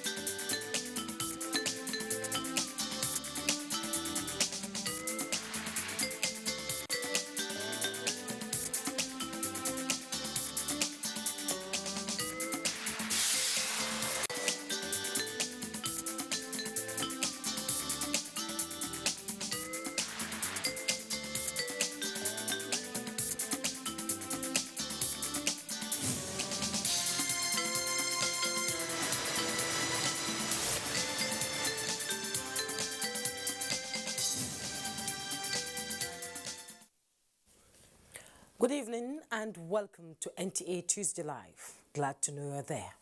I am Jumbo Yusuf. Now, Nigeria came under global recession like most countries in the world in 2029 with manifest impact in the year 2020 and 2021, occasioned by the coronavirus pandemic. This affected major economic policies and programs and launched the country into an aggressive path of recovery and growth under the implementation of various fiscal interventions. During this period, multi-sectoral performance was adjudged to be above average despite paucity of funds to service recurrent and capital expenditure on a sustainable budget cycle. Now, 2021 may have come and gone, but the lessons learned have created a large-scale platform for innovative solutions to handle needs in critical sectors of the economy like security and other strategic areas. Tonight on Tuesday Live, we shall x-ray the year 2021 and look into prospects for 2022. But before we go into the discussion proper, let's get towards the background report from Benny Adams. We'll be right back. 2021 took off with economic uncertainties occasioned by effects of COVID-19. but soon picked acceleration at the end of Q1 2021, recording a GDP growth of 0.51%, an impressive leap to 5.01% in Q2 and 4.03% in Q3. And by the end of October 2021, the federal government disclosed that it has raised 73% of its targeted revenue. To go, we've also put in place a monthly revenue monitoring committee, a presidential committee that looks at all the revenues reported by the revenue generating agencies, reconciles it to the bank, the actual amounts that is shown in the bank accounts. That has helped us also to strengthen the remittances and block delays and leakages that used to happen. With remittances being strengthened, revenue blossomed, enough for increased spending, leading to the ICT recording highest growth rate. If you look at the statistics, only ICT sector has the growth rate of double digits. Most of the other sectors, even the growth rate is single, but in our own case, double-digit growth. All these things are really encouraging. And in 2022, our plan is to consolidate the achievement of the previous years and also try to see how we can increase our contribution to GDP, how we can provide the digital skills to our citizens, and how we can make our digital economy to be the greatest, not only and the biggest, not only in Africa, but including other continents. With a 160.593 billion naira budget for the ministry and plans for the deployment of 5G technology this month, 2022 sure looks promising for the digital economy. Today, Nigeria is self-sufficient in rice production. Nigeria is #1 in rice production in Africa. Nigeria has done so much in the area of improving the production of grains such as rice, maize, soybeans, and the rest of them. Without the support from Mr. President himself, there is no way that we can make this kind of achievement. The agricultural sector under review contributed 22.35%, 23.78%, and 29.94% to the overall GDP in the first, second, and third quarters of 2021.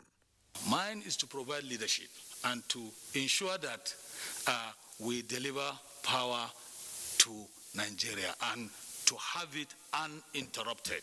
Then the power sector, considered the driver of the economy, the sector got the support of the federal government with memos approved for upgrade, rehabilitation, and expansion of transmission infrastructure.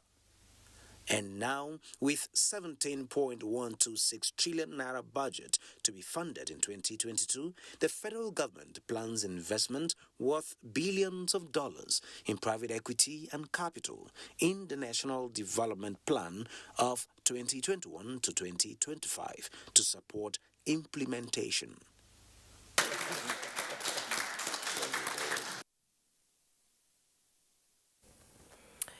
Benny Adams there with the background report to set the pace for our conversation. And don't forget, in the course of the program, the phone lines will be open where you can send your contributions from whatever device you're using. Please remember to tone down the audio of the device so that we can be able to communicate and hear you very, very well. Thank you so much for coming to Tuesday's Live. Let me now introduce you to our guest. First of all, in the studio is Honorable Farouk Aliu Adamu, former Minority Leader, House of Representatives, a farmer and a businessman. You're welcome to Tuesday Live. Thank you very much. It's a pleasure to have you join us. Happy New Year. Same to you. And we also have Brigadier General Joseph Okuleagu. He's a lawyer and politician. He's joining us via Zoom from Enugu. It's a pleasure to have you join us, sir. Thank you for having me. Thank you. And also in the studio here in Abuja, we have Professor Muhammad Muttaka Usman. He's from the Department of Economics, Ahmadu Bello University, Zaria. You're welcome to Tuesday Live. Thank you. Compliments of the season. Also joining us from London is Dr. Kayode Ajulo. He's a legal practitioner and he's in London. Thank you so much for joining us on Tuesday Live. Okay, thank you very much. It's my pleasure, and compliments of the season. Compliments of the season. Let's Honorable Farouk, I would like to begin with you. Let's begin on a subtle, ground, and tell us your perspective, your insight, your knowledge of how 2021 went down in retrospect. Let's begin with that, and we'll go deeper later. Yeah, well, I think the year was that of mixed grill. A lot of progress, a lot of failures, a lot of disappointments, a lot of hope as well. Sadly for the whole world, not just this country, this recession and also the COVID of a matter, no matter how you look at it, that the whole world is in turbulence. So Nigeria is not an island as well. But back home here, from the business point of view, if you look at the large, big companies, the Dangotes, the Boas, the other big conglomerates, they have done extremely well. Because you find out that what the 3 or 4, 5 companies have made in terms of profit is much, much more than what the states share in a month. So which means there are prospects for big businesses and small businesses in this country. But then also there are a lot of challenges. The security problem in the country, most especially in the northern part of this country, and to some extent also in the southeast, that has posed a challenge to the government and the people of this country. No matter what anybody says, the government has done its bit in terms of the security. Yes, people are disappointed. Yes, people are complaining. But then this also, you cannot take away from this government that no government in this country had ever invested in terms of hardware and recruitment into the armed forces and other security agencies. Whether that is enough for the people of this country, not yet, of course. The government probably needs to do more and so on. So far, the year 2021 is a year of mixed blessings. A year of mixed grill of blessings there. Yes. Let's talk to Professor Mohammed Muttaka Usman. Let's have your take on how 2021 went down in all sphere of life in Nigeria. Yeah, actually, like it has been said, that it's a mixed grill, but to some extent, there are some sectors that have done very well. Where I specialize, that is economy, you find out that because economic issues are something that when it happens, you have to see it, you have to touch it, you have to feel it. But it's a mixed sense in that sense that the statistics shows that there is improvement. And that improvement in terms of coming out of recessions, indices has shown that the revenue, the target are met, the large investment in terms of infrastructure, and also a lot of indices has shown that the economy is growing.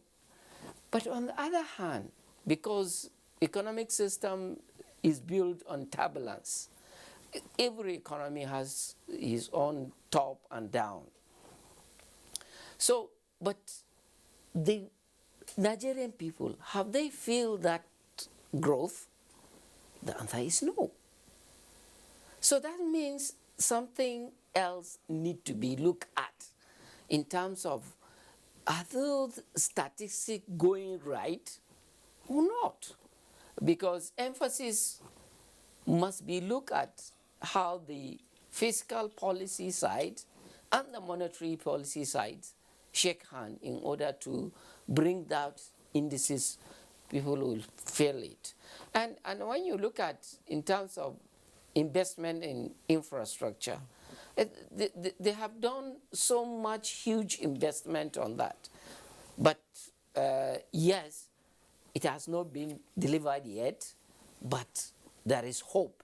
Those infrastructure ones concluded will give the economy a booster in sense of that. I'm still staying with you briefly. Can you give us the level of sectoral performance under the year past? Yeah. The sectoral performance is, it shows that the Nigerian economy is diversified from the GDP indicators.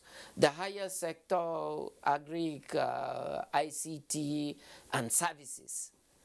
But that does not speak well, because when you say services are contributing a high percentage, what services do you provide? It's some people that provide services, and therefore they repatriate their profits to their own country. And therefore, that's why you see the massive investment in infrastructure has not been felt well, because most of the companies are not indigenous companies, so they will repatriate the profit in that.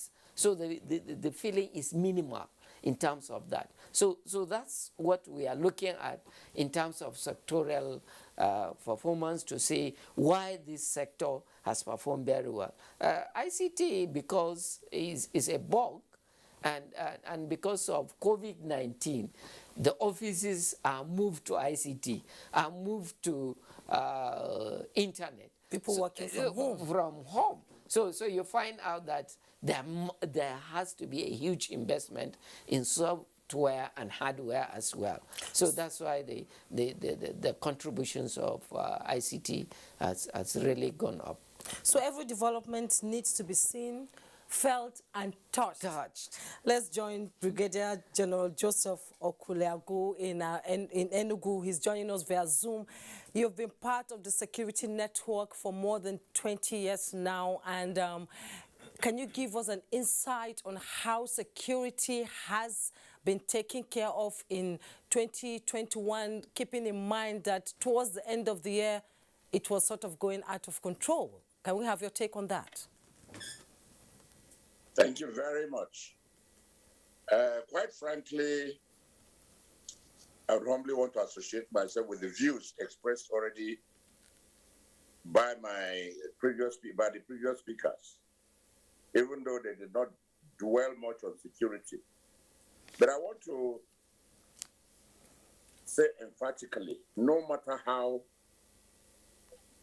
we Nigerians see the achievements by the security agencies, I can assure you that, honestly speaking, the security agencies and security, given the nature and the magnitude of the forces in security, currently in Nigeria, I would say we've done more than above average, if you will. But the truth of the matter is that, you see, I sympathize with the members of the armed forces, because I belong to the old brigade, if you will. The kind of training we had at our own time is not the type of problems they were faced with. But even at that, they've done tremendously very well. But I must, no matter how you vilify the president or anybody, I must thank the president of the Federal Republic of Nigeria for standing firm and not looking back in terms of the quantum of resources put into not just the armed forces, but the efforts to secure Nigeria. It could have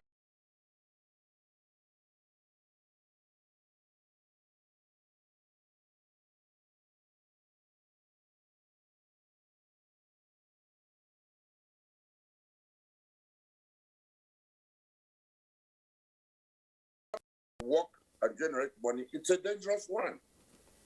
I watched a video where a young man was asked, "What is your focus?" He says, "Money." "What do you want?" "Money."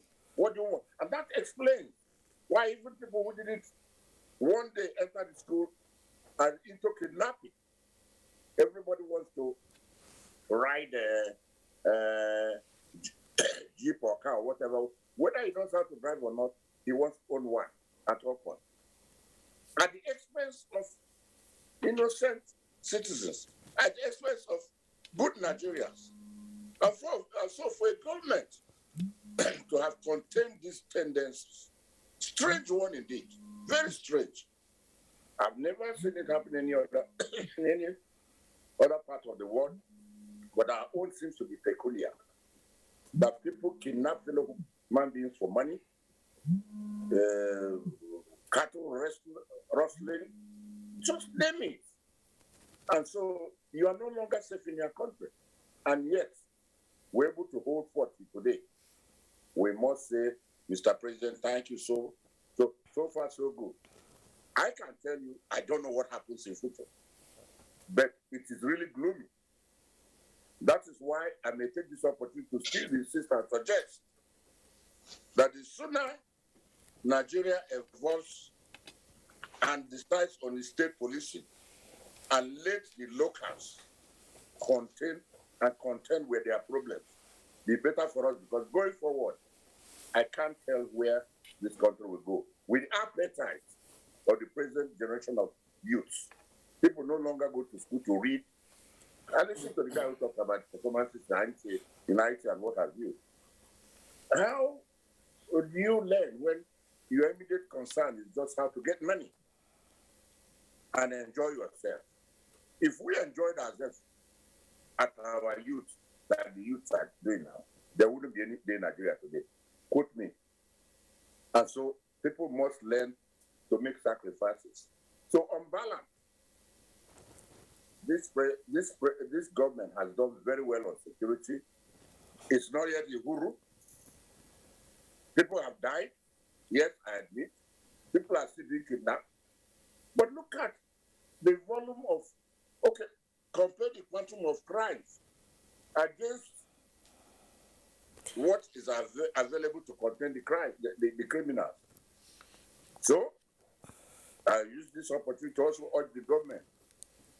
General Joseph, I'm sure you have so much more to talk about in the course of the program, and your contributions, it's coming out in a way that, yes, the government has tried security-wise, and Nigerians should be appreciative for what the government is doing. And from 1st January to now, we've been hearing some positive news coming from the security sector. We'll come to you on that so that you can shed more light on it. Let me join Dr. Kayode Ajelo. He's joining us via Zoom from London.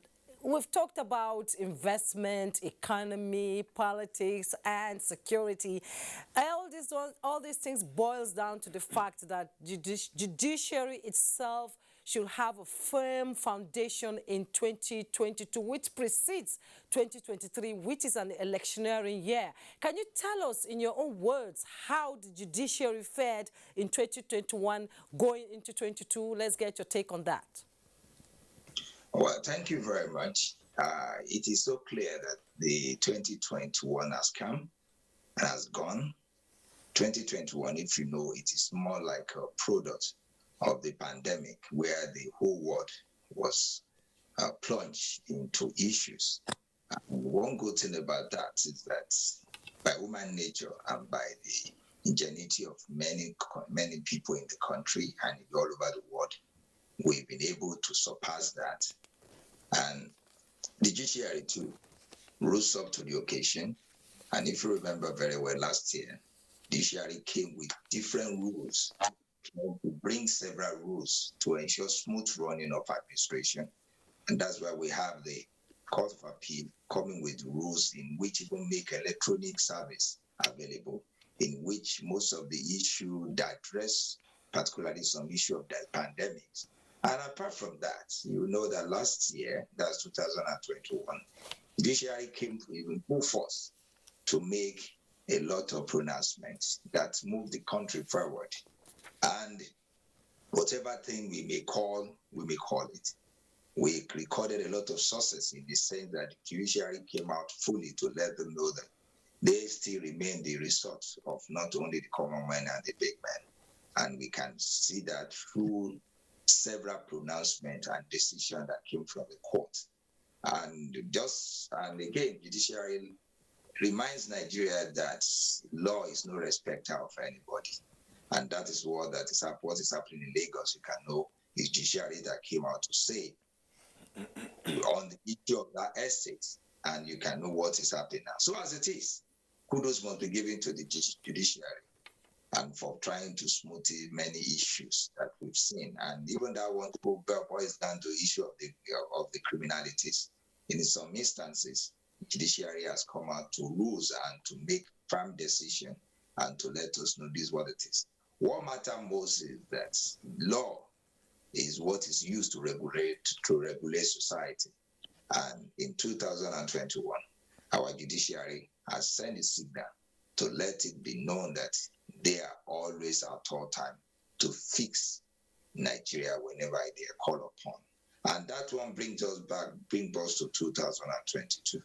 Particularly this year is going to be an electionary year.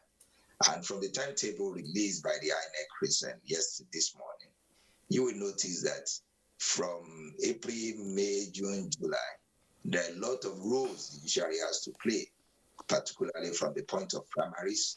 Even as it is now, there is a limitation and there is a time limit within which you can file your matter in court, because whatever we call it, this year is an electionary year. The primaries, when the Court of Appeal, we look into the matter, then down to the Supreme Court, and which we now do no date to us electing new offices. Now, as it is, the law and the judiciary is ready, and they are really working. And I think, like what I said earlier, kudos must be given to them. Indeed, experts have said that this government has, they tread where, evil lions fear to go. With the high-profile cases we've seen this government and the judiciary look into and, penalize, some of them are still in prison. How do they dare to achieve this? Well, we've been, one thing is this, the judiciary has been achieving that, and particularly the government. Like I said, I'm not a spokesperson of government, but when we mention government is sitting on a three tripod. That is executive, the legislature, and the judiciary. And the role of judiciary here is to interpret the law. And whatever names anybody can call it, that interpretation has been done smoothly and has been done to move the nation forward. There may not be time to analyze most of this judgment, but one thing that still stands out in all these judgments that have been coming from our courts is to ensure that the court is working, the government is working, and the law is already there at all time to ensure that it gives that compass the way to follow at all times in form of administering this country. Okay, Dr. Kayode, I'll come back to you in the course of the program so that we can talk about more issues on the judiciary and the way forward in 2022. Let's now come back to the studio where Honorable Farouk is. This 2022 is an unusual year. It's not an ordinary year. It will precede an electionary year. We can't talk about judiciary, security, the economy without talking about politics because, well, politics sort of rules and it's the biggest player there. The Independent National Electoral Commission have released their timetable for the electionary year, and people are moving from design to actually launching themselves into the political, sphere. How is it going to play out going into 2022? Okay, just before I get to that, let me respond or comment about the security, which the general there spoke about. I watched a program about 2 days ago out of Enugu, where members of Nigerian Army, showcased what they have done for this country. And, Nigerians should be proud of of our military. I saw a documentary of soldiers amputated without arms, 2 days ago. Some going blind, some with nothing. And they are still saying they are proud to be Nigerians. They are proud for to have done what they did. In fact, one of them said, in trying to, what he did, where he lost his eyes, that as at today, a town called Baga, that there are more than 10,000 people in Baga because of the sacrifice he and some of his colleagues did. And the other officer also spoke about what he did somewhere in Konduga, where a lot of them died. So, I mean, Nigerians must be proud of our armed forces, must support them, and Nigerians should probably, I think the government should try to put up a fund, honestly, beyond these emblems that we adorn, so that we take care of our armed forces that are sacrificing their lives and so on. Now, back to politics. Yes, of course, this year is going to be hot. Parties will be busy, people hot will be at busy. What scale? Well, very hot. Extremely hot. Because, just coming out from the electoral bill that is act where, not an act yet, direct or indirect primaries, different views from people. There are, politicians. Because look, the politicians are the ones overeating the polity. Simple, that's just it. And for selfish reasons as well, which is also part of politics.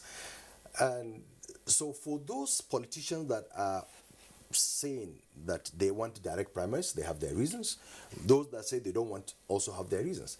But in the whole thing, let us look at us as people of this country, that no matter what, we have this country, and we should do things, we should try to play things according to the rules of the game.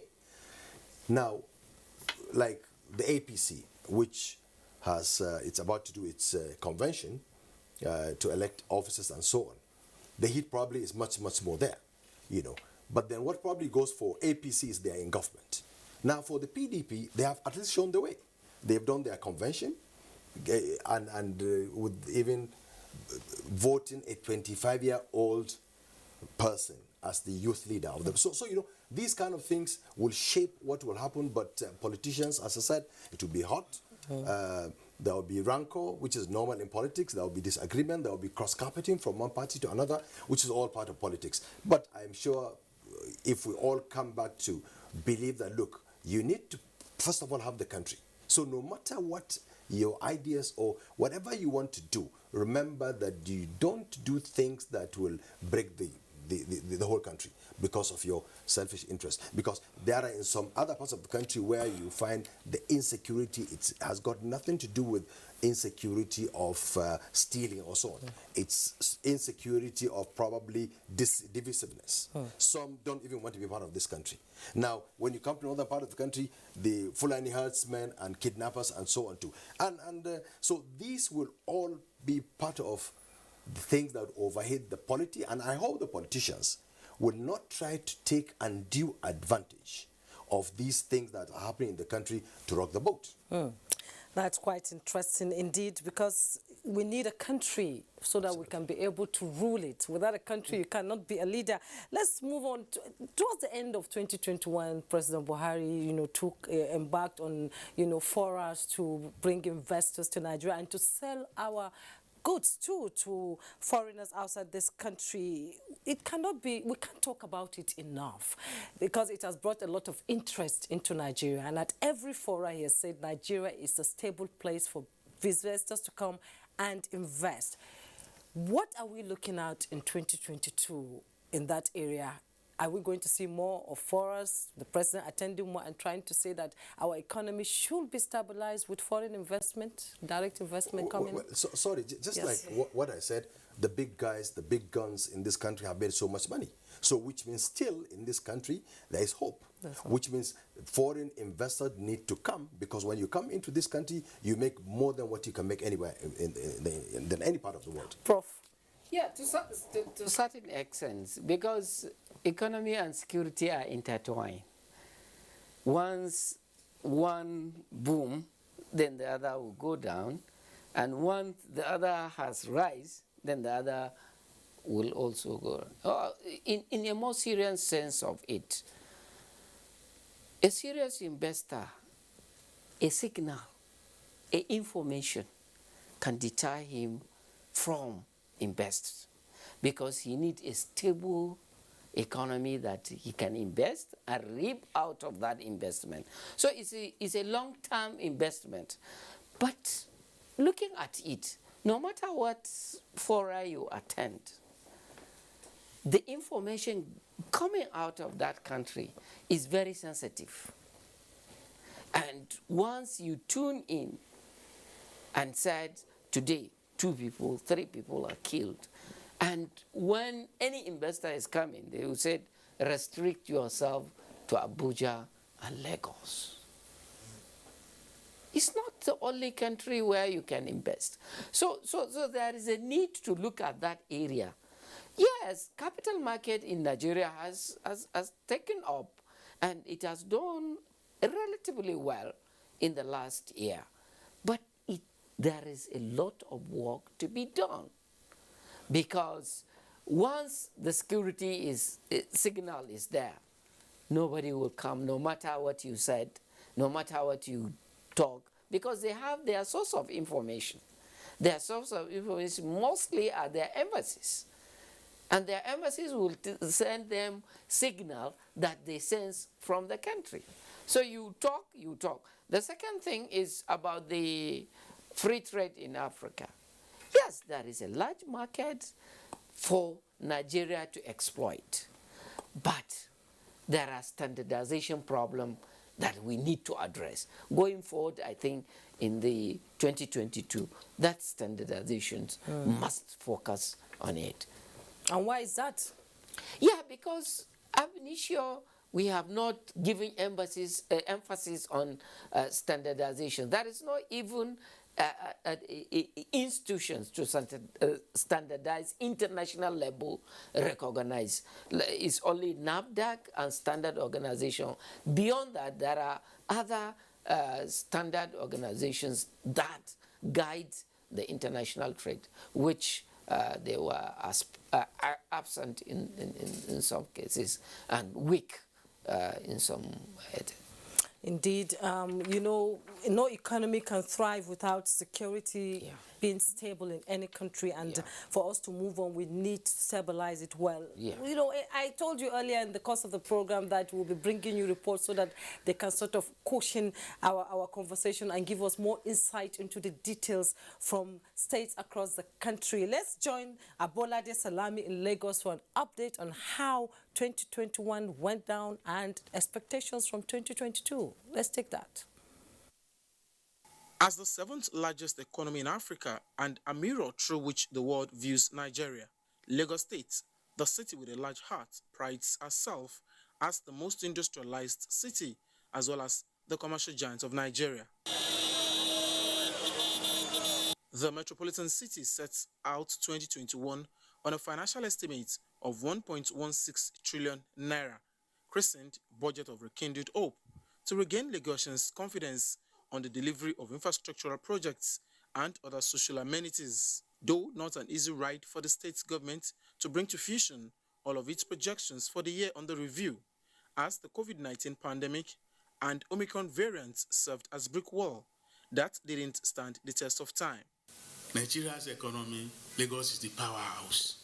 So for us in Lagos, the economy is something that we need to be pushing all of the time. So if you look at road transportation, the waterways, and then the rail, you will see that the government is really tackling these problems that we have in Lagos because of our population that is growing every day. The city in 2021 hosted the nation's leader, President Muhammadu Buhari, at several times to inaugurate laudable projects with a view to drive national integration, develop human capacity, and boost domestic growth. The connection through rail would position Nigerian ports as the choice for import and export business of the people of landlocked Niger Republic. The development in 2021 cuts across sectors of the economy which Lagos benefited largely, from the 157 kilometers Lagos-Ibadan standard gauge rail line and its extension by 6.8 kilometers into Apapa Port to decongest the access of heavy-duty trucks, to the Deep Blue project aimed at securing the nation's maritime territory against pirates and external attacks, the launch of the 3rd Seaworld Defense Boat, inauguration of ships and helicopter for the Nigerian Navy, as a proactive strategy to combat sea attacks were also some of the giant strides recorded in the past year. The issue of these platforms is not only restricted on piracy, armed robbery, as you mentioned, pipeline vandalization, oil theft, illegal refinery, illegal smuggling of arms, illegal narcotics, drugs. Also of note is the reconstruction and rehabilitation work ongoing at the Lagos-Ibadan Expressway, almost at a completion stage, while the Apapa Oshodi and Third Mainland Bridge repair works have been a major relief to motorists plying the route. What the Buhari administration is doing here is monumental work, keeping traffic moving, almost 50,000 vehicles per day while constructing. That is heavy lifting. As the new year kicks off, with high hopes and aspirations on the delivery of more dividend of democracy, states and local governments have been charged to take a cue from the federal government ideology of stimulating growth and development.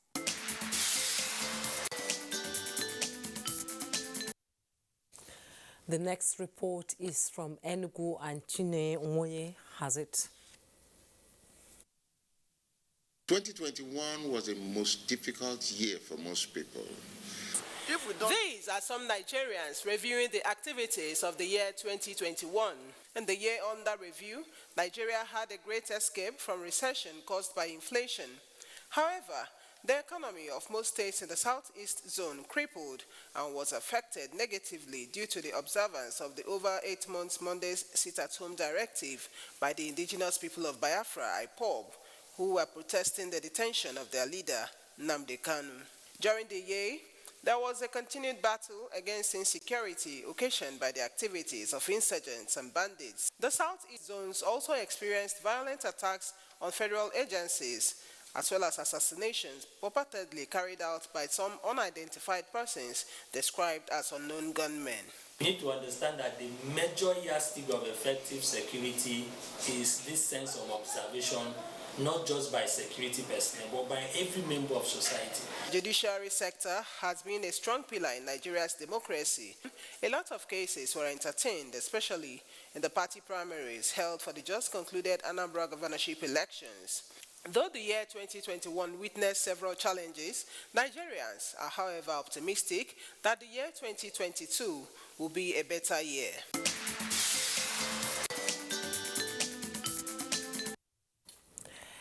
You're welcome back, and this is still Tuesday Live. Don't forget our phone lines will be open in a moment so that you can be able to contribute to the conversation. Now let's get down to our discussion. Let me join Brigadier General Joseph.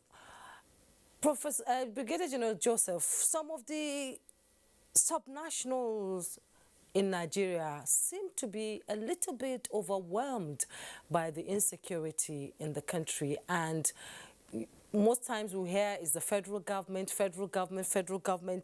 What is your assessment of the whole rumble here? Can the subnationals sustain their security outfits and ensure that the people are safe and well? Very much for this opportunity again. As I said in my introductory statement, the level of insecurity in our society now is such that it will be very unreasonable, I repeat, very unreasonable to leave the issue of security in the hands of security agencies alone without involving the local. And that brings me to my appetite for those and total support for those who clamor for state police. I take the case of Sokoto, Zamfara, Niger State, and even Kaduna.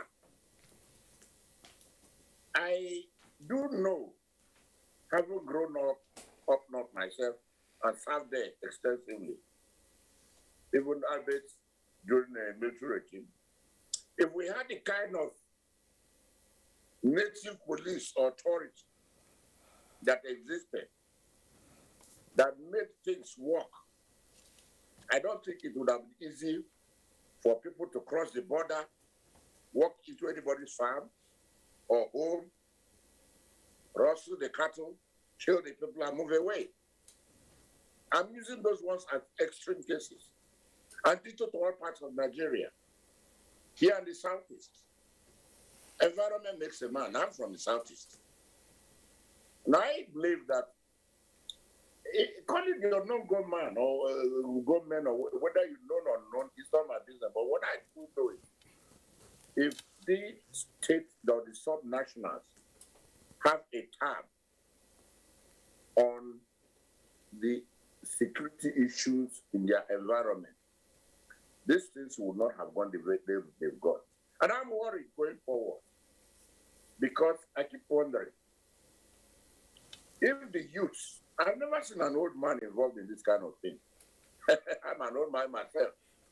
But if the youths of this generation would be so daring to do the kind of things they do now, even with a retired general as a sitting president, and I don't want to be misquoted.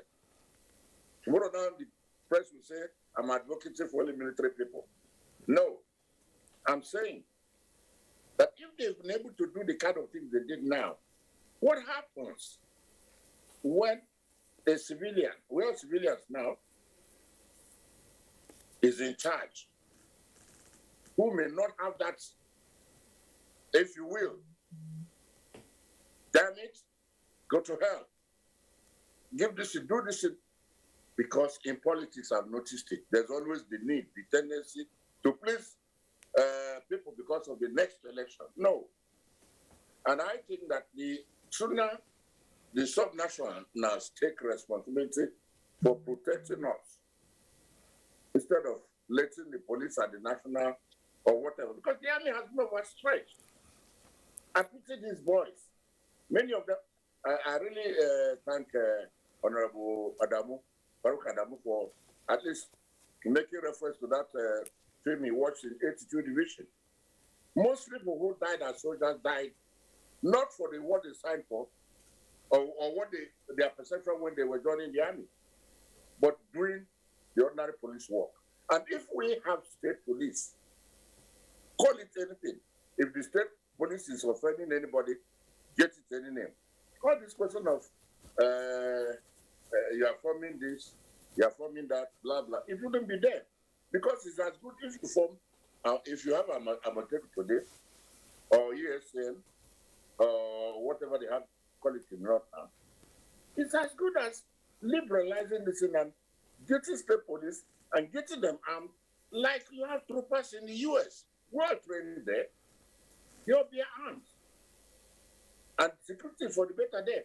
Nigeria has developed to that extent that, and with the IT guys, the sophistication is bound to be more. What you can't even imagine that small kids know, they know, and can improve upon that, can even invent it.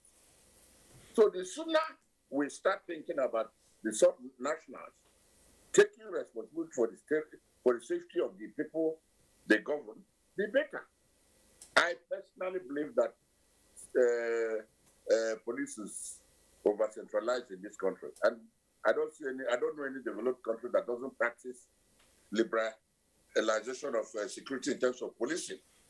Of course, the armed forces is always one. You have one Air Force, you have one Navy, you have one Army. Nobody will suggest that. But when it comes to the day-to-day security of the individuals, boy, you can't take it away from the local security agencies. That's my take on that. Yes, it's a take on that. But what do you think going into 22 the government needs to do security-wise? Because they say in every crisis situation, there must be silent backers. God bless you. I think the federal government, let me come out blunt, used to be blunt too in identifying sponsors of people, call it Boko Haram, call it anything you call it, the cattle rustlers and the people who make governance impossible. If you are there, because we say in the military that once an enemy is known, is half defeated. You start from there. Once the government is bold enough to, I watched the Talin Indume the other time on the television. I almost shed tears for him, but he was being very frank and passionate about what he said, and I believed him. There's no point covering anybody. If I am today identified to be sponsoring anything, please expose me and let me take the punishment. There's no amount of army, the police, or whatever, the Air Force, that will curtail or contain the level of insecurity we have in our society now. So what I suggest, I request, if I got your question very well, is a little bit of decentralization of the mechanism, the operation of our security apparatus, so that we should be able to contain and man in depth some of these things confronting us, because the sophistication, sciences and what have you, has evolved, and there's no way you can wish these things away. Unless I did get your question very well, you may redirect me, but that's just my thinking. I may be saying the same thing over and over again. I don't know if I got you. What did you? Am I making sense to you, man? Is that what you want? I'm asking you. General, Brigadier General Joseph, we thank you so much there, and you've raised a lot of pertinent questions that we'll talk about with the other guests in the studio. But let's join Dr. Kayode Ajolo in London, and for his input on, there's no country that can be sustained without a stable security. And in 2021, we saw a lot of arrests. We saw the autonomy of the judiciary being upheld. It was quite good news for the judiciary. But is the judiciary itself overwhelmed by the bulk of work that comes to it day in, day out? And how can that, be used to the advantage of the judiciary to ensure that the common man on the street gets justice? Well, thank you very much. When we talk of who gets justice in this country, all over the world, it always seems to be common man, but experience has taught us that even the big men, I think they need the justice as it is. Now, to your question, one of the things that we need to safeguard that is the autonomous, that's the independence of judiciary.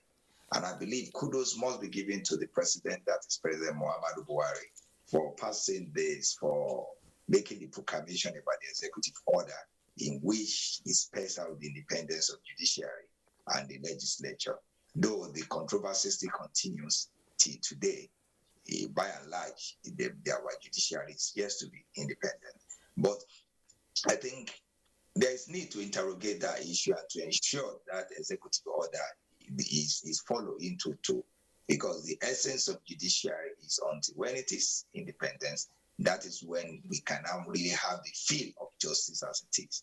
The independence comes with the fact that they will be autonomous to discuss about their pay, about their salary, whether we like it or not. Judiciary in Nigeria seems to be the lowest paid in the world as far as I'm concerned, particularly considering the animal tax they have been saddled with. I know what it takes for a judge to write judgment. I know the essence of research, and the question is there the resources to do that? Then apart from the resources, you mentioned about dispensation of justice. What about the manpower? Today, in some states, they will have maybe 30, 20 judges. Can they judge the number of these judges be enough to fix all the issue? And that's why today you see the numbers of cases in our courts, and sometimes a matter that's supposed to be dispensed within 3 months, we spend 3 or 4 or 6 or 7 years. That one, too, I think we need to look at that. And again, enforcement of court order is another thing. There's no way you go to court to ensure to get the fruit of your labor. The question now is, how will that order be enforced? What happened today can lead Christians to that. Lagos, when they are nested, enforcement unit, a governor trying to order an enforcement unit of a court judgment to abandon his duty. And I think kudos must be given to the police that stood their ground to ensure that the justice is done. And I think that is what it is, because if a governor who is a party to a matter is try to compromise and push the enforcement unit away, I think these are the things we should not allow. So by and large, like I said, judiciary is up to the task, but what will make them effective, what will make them the judiciary we want, I think we need to ensure that. And again, we've talked about independence. With judiciary need to be independent to be able to make things work. And we talked about the security. Recently the Attorney General has caused the prosecution of some of these bandits, some of these insurgents. The judiciary need to be strengthened. The question is who is even guiding them? What about their own security? Because for me to dispense justice, for me to ensure security, my security needs to be taken care of. And that, I think we need to really, there's a need to look at that too. Though, like I said earlier, kudos must be given to the judiciary, particularly because of the rules, because of the way that every time they keep on evolving. And whether we like it or not, we need to really salute them for when it comes to the administration of justice, the way they have been checking themselves. Sometimes because of this verification of court orders, you can know what the National Judicial Council has been doing to punish and criminal judges found wanting. But I think the other party, that's the judge, the lawyers and the litigants, I think there must be a way to sanction them. I think with all this, Nigeria will be great, and with all this, the issue of this security will be minimal. I will be reduced to some point. Yes, I'm going to still stay with you briefly. INEC has released the timetable for the 2023 election. How will it impact the judiciary here? Well, I think I'm not a prophet of doom, but I need to say this, that, like I said earlier, this year, in the beginning of the election year, INEC has released a timetable from April, May, June, July to October. I believe judiciary will be stressed and will be overstressed. That one is so clear. And again, not only the judiciary that will suffer, many cases in courts, one way or the other, will be suffered, because most of these cases by the INEC are political cases, are time-bound, in which it has to be dispensed with expeditiously, and apart from that, it has a limit. So not only that the judiciary will be stressed, and that's why we wish that the limitation of the appointment of judges need to be extended, need to be stressed in such a way that we have more manpower to employ more judges and their staff to ensure that they take this and they quickly settle the briefs given to them. And like I said, too, other cases, particularly now, the criminal matter is being affected. Today in Supreme Court, you see some cases being adjourned to 6 or 1 year, which shouldn't be. That is criminal cases, not to even talk of civil cases. And because of that, a lot of people, a lot of things we likely be stifled, and a lot of things we may go wrong. And I think it needs a egalitarian, egregious judiciary to take and to dispense this case quickly. And I believe there must be a backend, because recently INEC is asking for over 100 billion naira for the election. I think there must be some provision too for most of these cases, because most of the battle of this election will be in our courts, and that means that judiciary will be overstressed. And I think there must be a backup. There must be a way to mitigate the effects of this several litigation on the judiciary and the litigants. Okay, Dr. Kayode Ajalo, thank you so much there for your insights. You're watching Tuesday Live. We'll take a break now. When we return, our conversation on 2021 in retrospect and 2022 prospects will continue. Don't go away. I am more than just an idea. I am alive, connected. I am part of an ecosystem, creating connections within an interactive and sustainable city. I am intentional about excellence, integrity, and efficiency.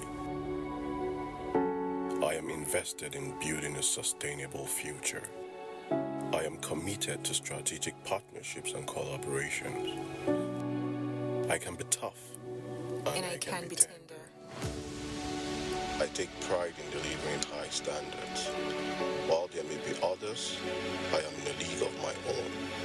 I am more than just an idea. I am beloved. Who are you?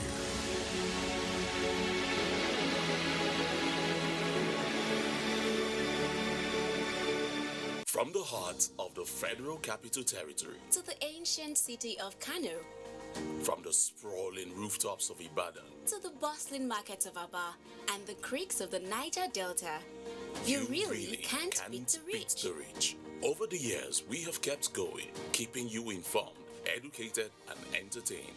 And how have we survived in the very challenging year? Because of our pillars of support, namely the 3 tiers of government: ministries, departments, and agencies, corporate bodies and advertisers, religious bodies, civil society groups, political parties, and most importantly, you, our esteemed viewers. Together, we made 2021 great. And together, we shall make 2022 greater. Thank you from all of us here at NTA. Your season's greetings and a prosperous new year.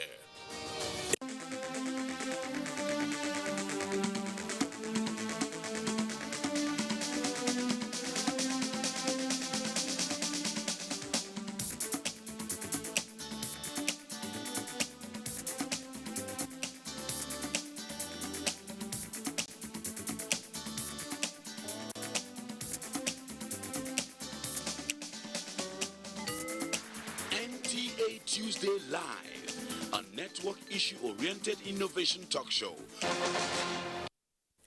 You're welcome back, and this is Tuesday Live. We're discussing 2021 in retrospect and 2022 prospects.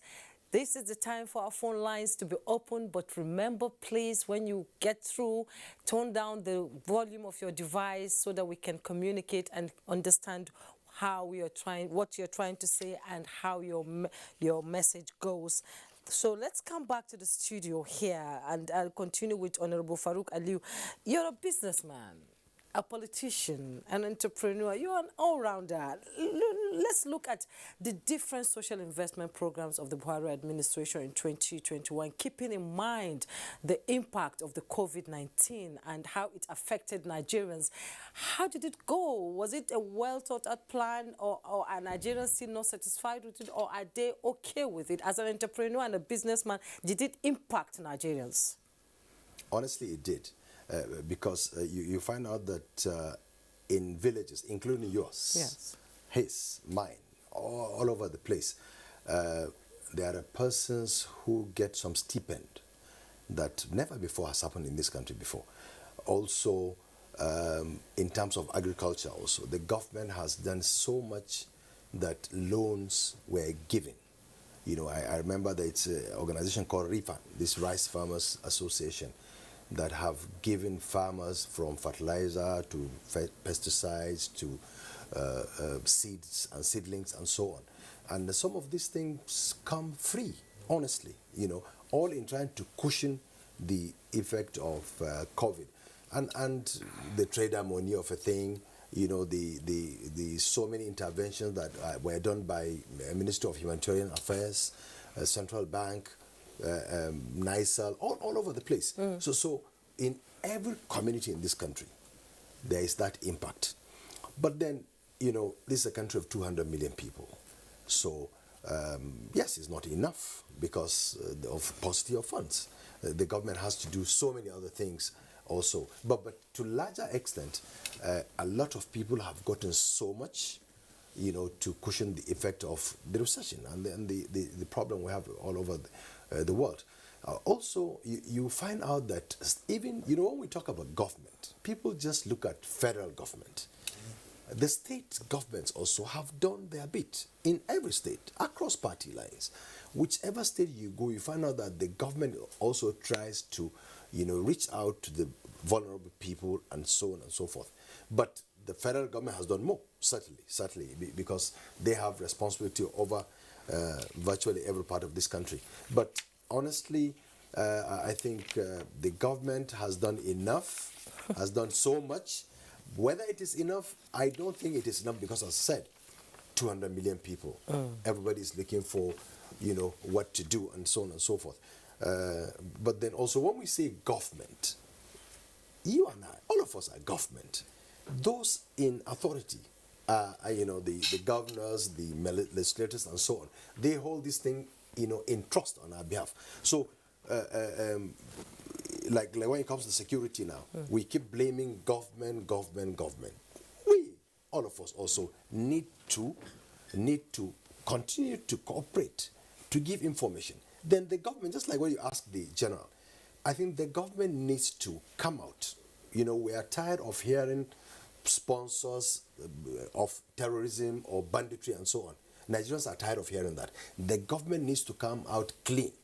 Who are they? We need to know them, shame them, put them to trial, so that we, the government, those in authority, give us confidence that yes, they are hearing us, we are crying, and we need to know who amongst us are sponsoring, this destabilization of our country. So in terms of that, the people need to continue to cooperate, to give information, to assist those in authority. But then the government needs to buy our confidence. We have a call that just came in and saying, Nigerians want to contribute to the conversation. Abdullahi from Jos. Hello, Abdullahi. You're on to the studio.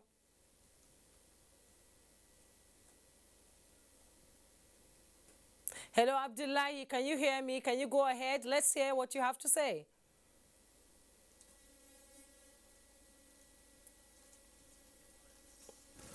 Continue. Okay. Yes. You see, back to the confidence. What I'm saying, it's I read today in the newspapers, one of the senators, Alin Dume in particular, said, look, the government needs to come out and name these people. And I think honestly, it's high time.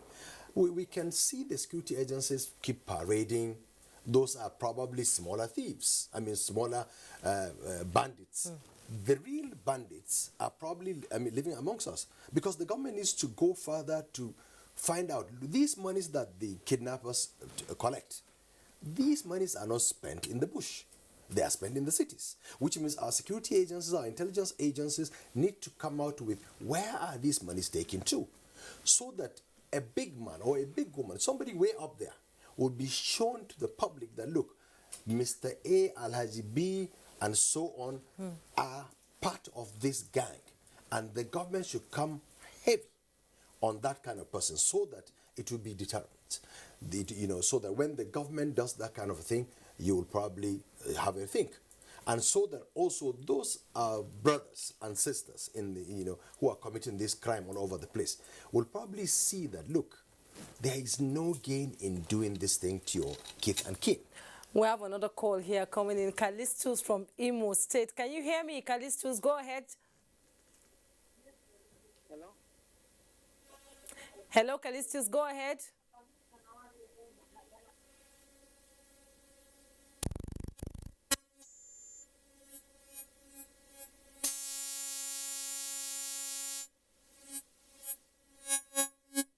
Can you hear me, Callistus? We seem to have lost him there. Honorable Farouk, I will return to you, but let me... I have a little Okay. To NTA now. What's that? NTA needs to improve in the quality of these telephone calls. Week in, week out, you have these kind of problems. So please, NTA, make sure that people call. It's technical problems, and there's some things you just can't help. NTA also needs to improve in this telephone conversation. Yes, please. exactly. Let me join Professor Mohammed Muttaka Usman. We've talked about the social investment programs of the president, but the high point of the financial sector in Nigeria was the forex policy by the CBN. How did it impact businesses in Nigeria? Yeah. I think let me start with the social investment. Yes, Honorable said it has impacted. To me, it's limited. Why? Because the cost of living has risen up. So whatever you get, it's spill out. For instance, the price of food. in 2 years, consistently, food inflation is rising. So there is a problem there. And that's why when there is a problem, you ask economists, what happened? So there is a need to go back to the drawing board. What is going on? And therefore, along that line, you find out that no matter what you give out, when the inequality continue to widen up, you find out the impact will not be felt as it were. That's fundamental. And the social side, the financial side of it, is that you find out the foreign exchange to most economies, they don't understand why those policies at that material time. Because you have a rising inflation, instead to address the... Break it down for us. Yeah. Instead of addressing the issue of inflation, you are trying to address the issue of foreign exchange.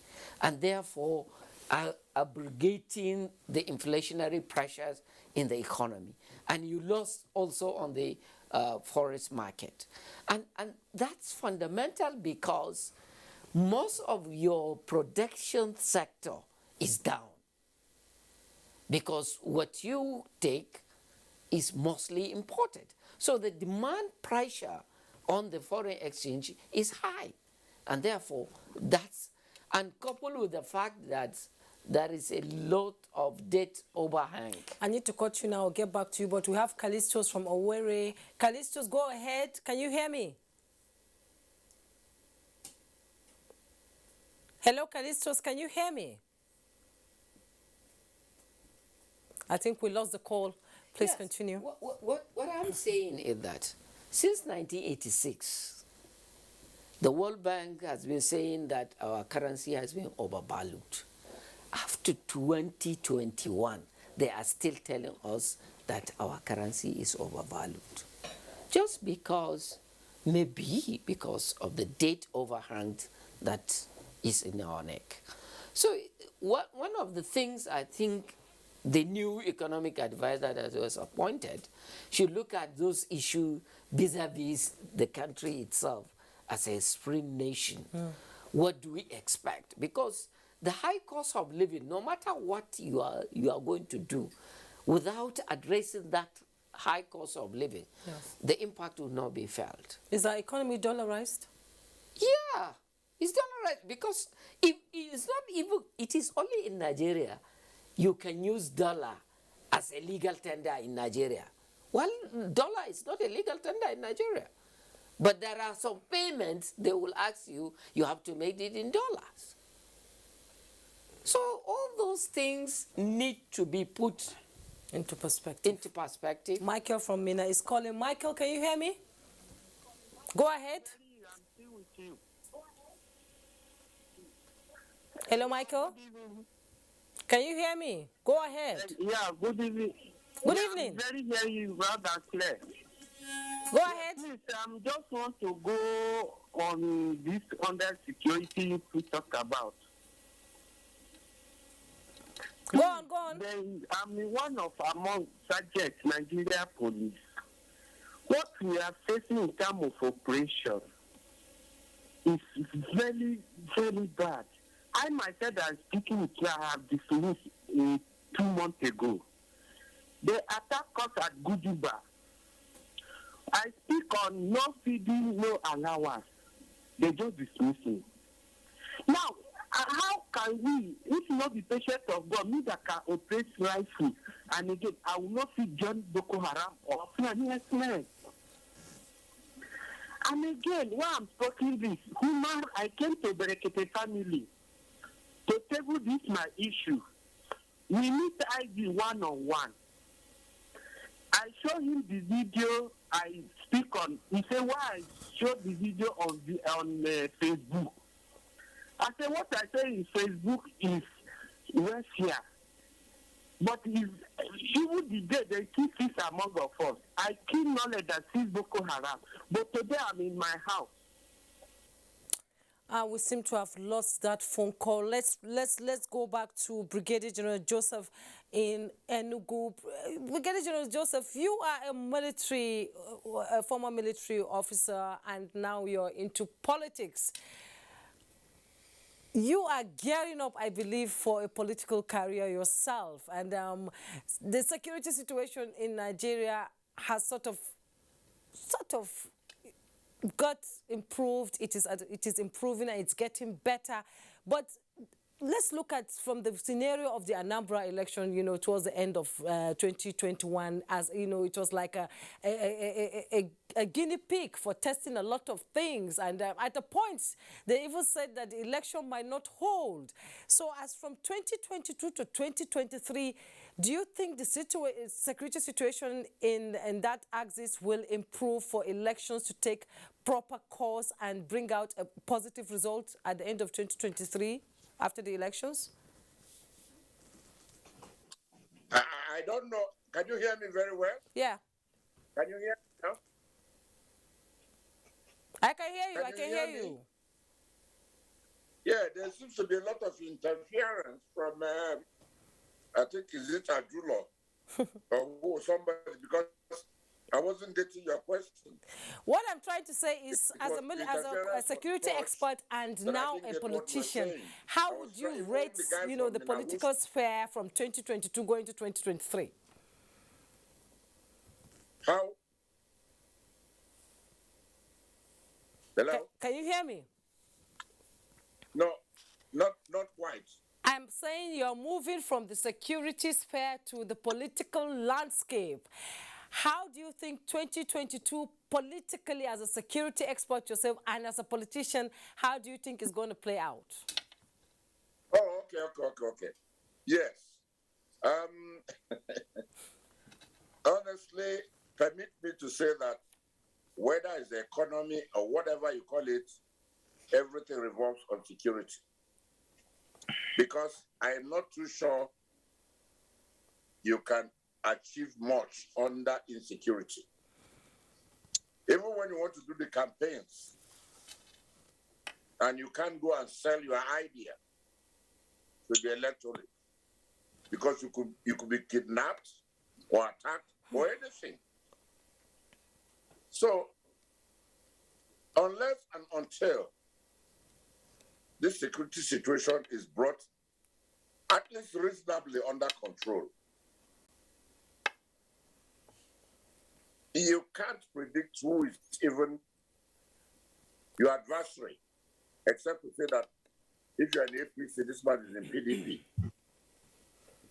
But with the prevalence of, say, in Southeast here, unknown gunmen, or it's not all over the country, because the election is not good. Just you mentioned particularly about Anambra. Election will take place all over the country. And I'm saying that whether it's the economy, whether it's politics, of course, infrastructure and whatever, everything depends on the security situation. And so our effort should be on improving the present situation. And it is not the amount of money that is pumping that matters. Unless the society and then the Nigerians buy into the government's plan, and the government too being determined to let go of a centralization of security. I am scared, I'm afraid to say, I'm not a prophet of doom. Going forward, the security situation in this country doesn't look too good for me. Brigadier General Joseph, I have to cut you. We have a phone call coming in. Can you hear me? Paul from Umwa here. Can you hear me, Paul? Go ahead. Hello, Paul. Hello, Paul. Can you speak to me? Can you hear me? We seem to have lost that, having some network issues with our network here.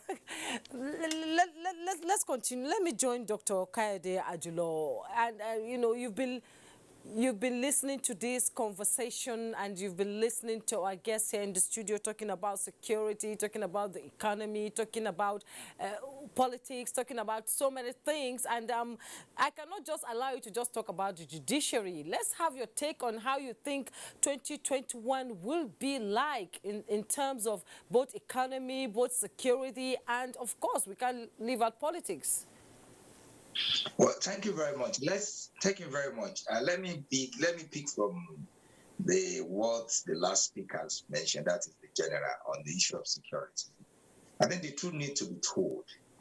For any given society, one of the first things that need to be fixed right is the security, because it is after that every other thing needs it is the foundation of security that society lives with.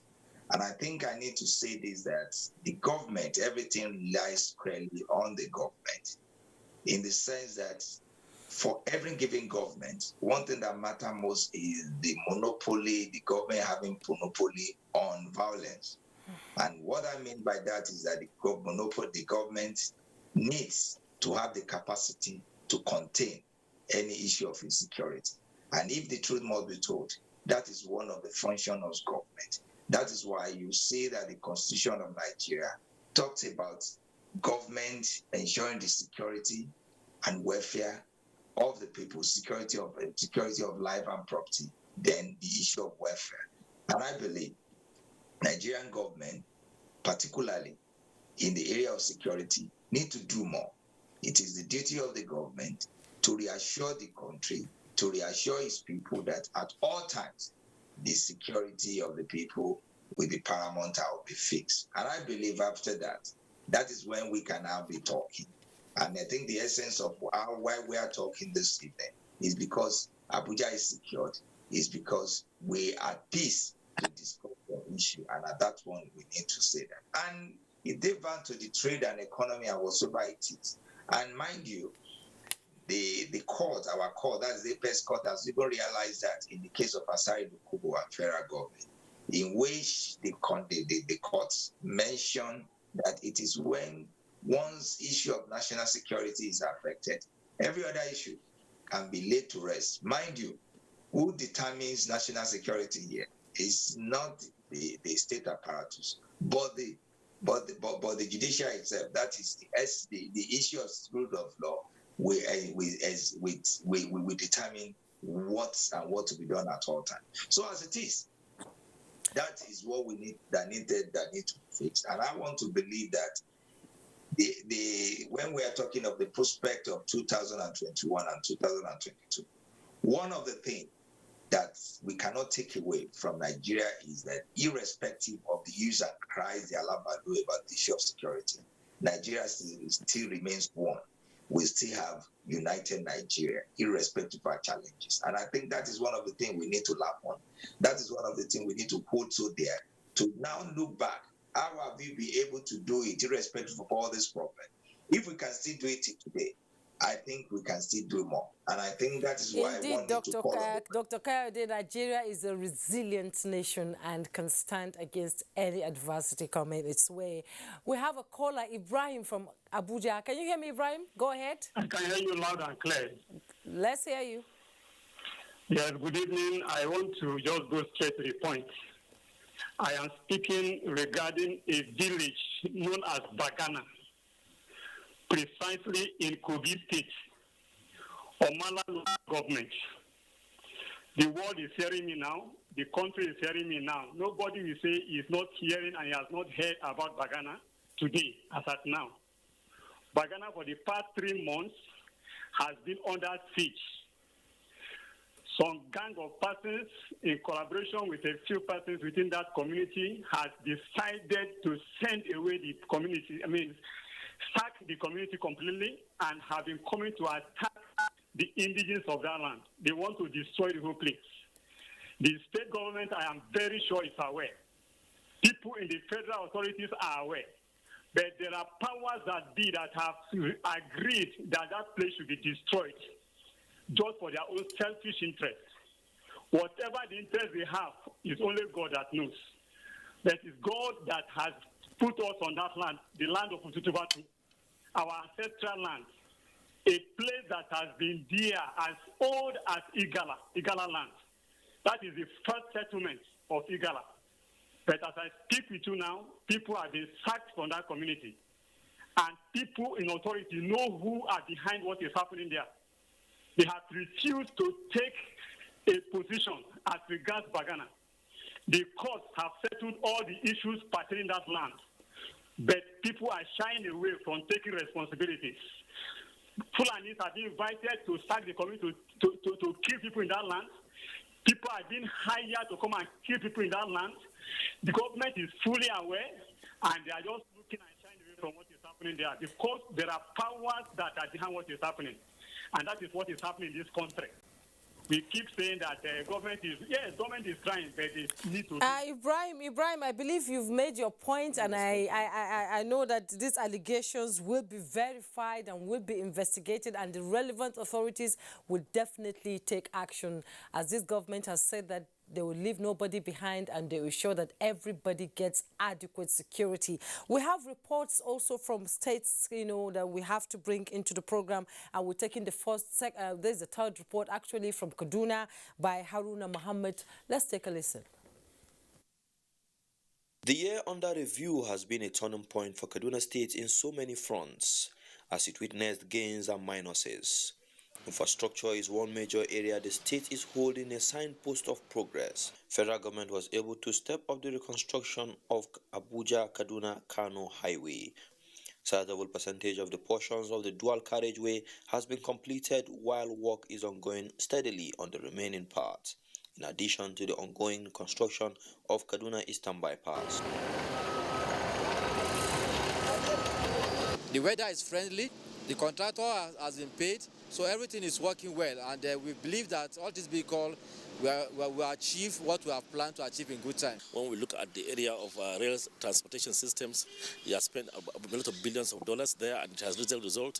The Ajakuta-Kaduna-Kano gas pipeline is another ambitious project embarked upon by the present administration of Muhammadu Buhari in the year under review. The idea is to enhance the economic fortunes of the people. The largest methanol producer in the world is Qatar. They are the largest because they have large gas fields, and now they are leading the world in the production of methanol, because methanol is a feedstock for the production of other chemicals and petrochemicals. On its part, Kaduna State government has rolled out master plan to improve infrastructure in the state under the Urban Renewal Project, which has been ongoing simultaneously in Kaduna, Zaria and Kafanchan towns, designed to put up structures that will stimulate the state's economy. However, there was a major setback as COVID-19 pandemic set in and slowed down the pace of progress.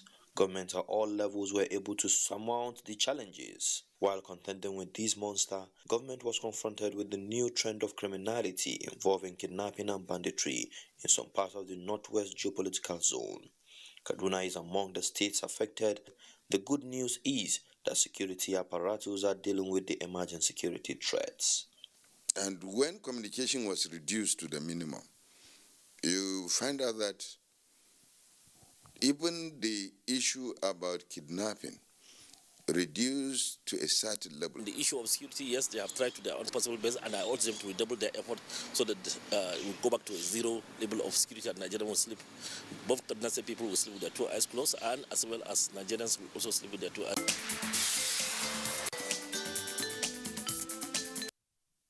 For the next report, let's join Kisley and Marjorie from Port Harcourt. To some residents of Port Harcourt, 2021 left mixed feelings for many.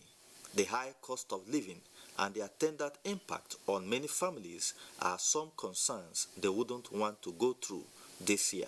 Let me just try to forget what happened last year. Let the governor here continue what he's doing. The rising cost of energy and utility services left negative impact on most family finances in 2021. This, some residents want the authorities to address. There are areas that the state government can actually cushion the effect of economic hardship, and that includes insufficient electricity. This will help, little businesses to grow. On infrastructural development, 2021 witnessed increased investment in road infrastructure aimed at supporting SMEs in Rivers State. Anyone who owns a property here that understands property business know that the value of every property have accentuated, have increased as a result of this very road. On the environment, residents continue to live with the impact of soot occasioned by illegal refining of petroleum products in the state. People are dying here every day because of the soot. They inhale the soot and the soot settle with them and settle in their respiratory organ, and before you know they die. What we see now is congestion in the city, you understand, environmental problem, sanitation problem, and all that. So the governor should do well. He's almost going, but he should try these few years remaining. Expectedly, hopes are high among residents that 2022 would offer better opportunity for individuals to pursue their aspirations. This is just as others look forward to a pre-election year where citizens should participate actively to enthrone good leadership for the country.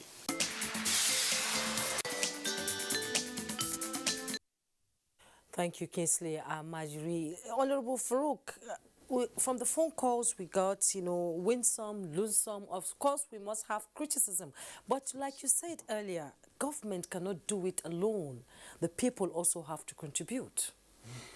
Yes, let me just respond to my brother Ibrahim, who, of course, raised concerns about what's happening in his area and so on. But then you see, he also has responsibility to report these things that he's talking about. And then when we as a people criminalize ethnicity, that's doing nothing. There are criminal Fulanis, criminals all over the place. But there are also good Fulanis. Yes. There are criminal Igalas where he comes from. There are good Igala people. So let's see crime as crime. A criminal is a criminal. Whether you are a Muslim or you're a Christian, whether you're Yoruba, Igbo or anything. If you are a criminal, let us as a people see them as criminals and treat them as criminals, so that we, the people of this country, come together in unison to attack criminals amongst us, irrespective of where they come from. So that, at the moment we start looking at these things from who is at fault, not where you come from, not what your religion is. So my brother Ibrahim, and I promise, honestly, I promise to take it up with those in authority, what he said. And people need to continue to speak out. And we thank NTA, for giving this kind of avenue for people to ventilate their mind. Of course, it can't beat the rich. Yeah. Well, of course, exactly. So I think it is good what Ibrahim has said, but whether what he said is completely the truth, that will be found out. And as I said, you cannot stop people from talking. You cannot also stop people from blaming government. Yes, that's okay. It's part of, those that are in authority will certainly take the pinch. But then I want to respond to also my brother, when he spoke about dollarization of the economy. The economy. I beg to respectfully disagree with my brother Professor. Dollar is not a legal tender in this country. So anybody who trades in dollar is doing an illegal business. So this country, the government, the authorities in this country, and I'm sure Professor knows, that you cannot, if you do trading in dollar, like to go and buy chewing gum or buy biscuit or buy, it's illegal. And I'm sure the government, those in authority will not allow that to continue. Whether there are some instances, probably the professor will say, where dollars are used to buy things, I don't know, honestly. Can you respond, please? Yeah. Yes, what I'm saying, there are schools now that you pay in dollars in this country. So it's not a hidden. It's not a hidden thing. They will tell you, if you can't pay by this currency, please take your word. Well, that's illegal. If you call it illegal, it exists. So as an economist, what policies do you think government needs to come up with? What I'm trying to say about the economy in general term in 22, what I think they should focus more as a Nigeria to survive. One, they have to look at what are the policies that really reduce the cost of living for Nigerians, so that they can produce. Two, every issue of the local government, I think it's local government, they are no longer functioning. They only pay salary and disappear. But when local governments are functioning, there are so many pressure that will be taken off the state and the federal government, because there are some services they can provide in terms of small jobs that they can give and people can generate income. Thirdly, there is the need to sit down and look at the fiscal policy side and monetary policy side. It seems now the two are intertwined. The monetary policy are taking fiscal issues on board of monetary policy, and the fiscal policy are not focusing on the fiscal issue. Like I always said, that there is no country in this world that develop with generation of revenue. Is the country can only develop by utilizing the revenue for efficient production. So the issue of increasing, for instance, when you increase tax, because the act is almost done, when you increase tax, it's only those people that you are taxing that you are increasing their tax, because there is no expansion in the tax net. Because how many people got job to be taxed? So how many people pay tax pay tax in Nigeria? Because they don't have the resources to pay the tax. In most cases, because the issue we are always carried away. We said it's okay, GDP tax ratio. And when you look at Nigerian GDP, most component of it, large component of it, are not the activities that are generated in the economy, but they are brought into the economy. Therefore, it gives you a falsehood on the volume of activity that is taken in the country. So going forward, I think now the perspective is to look at how do we then address issues of production.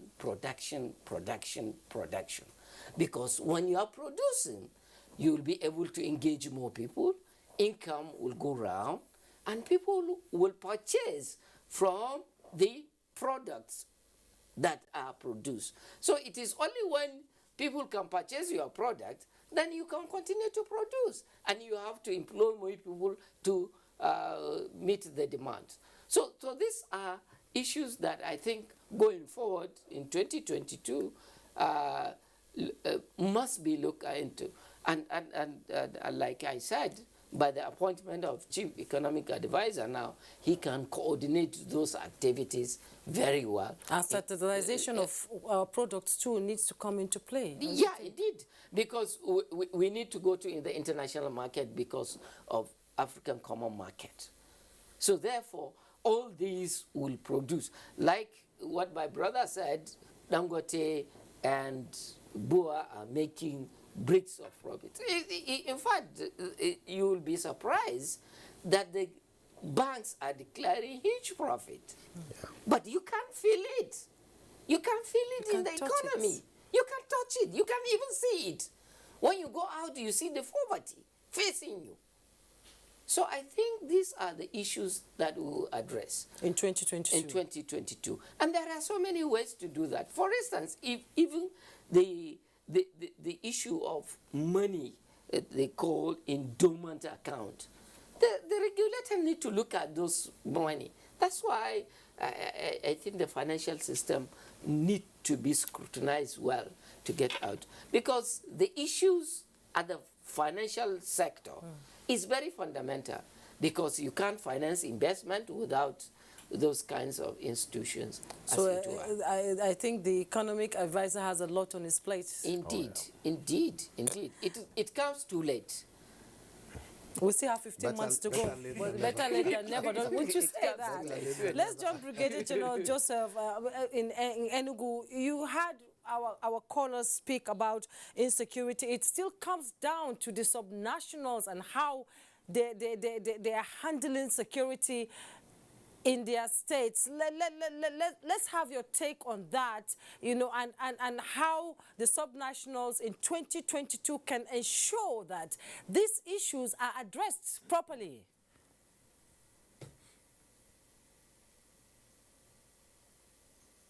Yes, I think, well, it's unfortunate the network keeps getting bad when you direct your questions to me, but I like to say that on balance, I don't think there's much we can do without improving on our security. And when you talk about improving on security, I'm thinking of it's an admix of what the contributors have said, like what Honorable Farouk has said, like what Professor Muntaka has said. To my mind, when you have opportunities to absorb more youth into productive sector, you reduce the level of insecurity.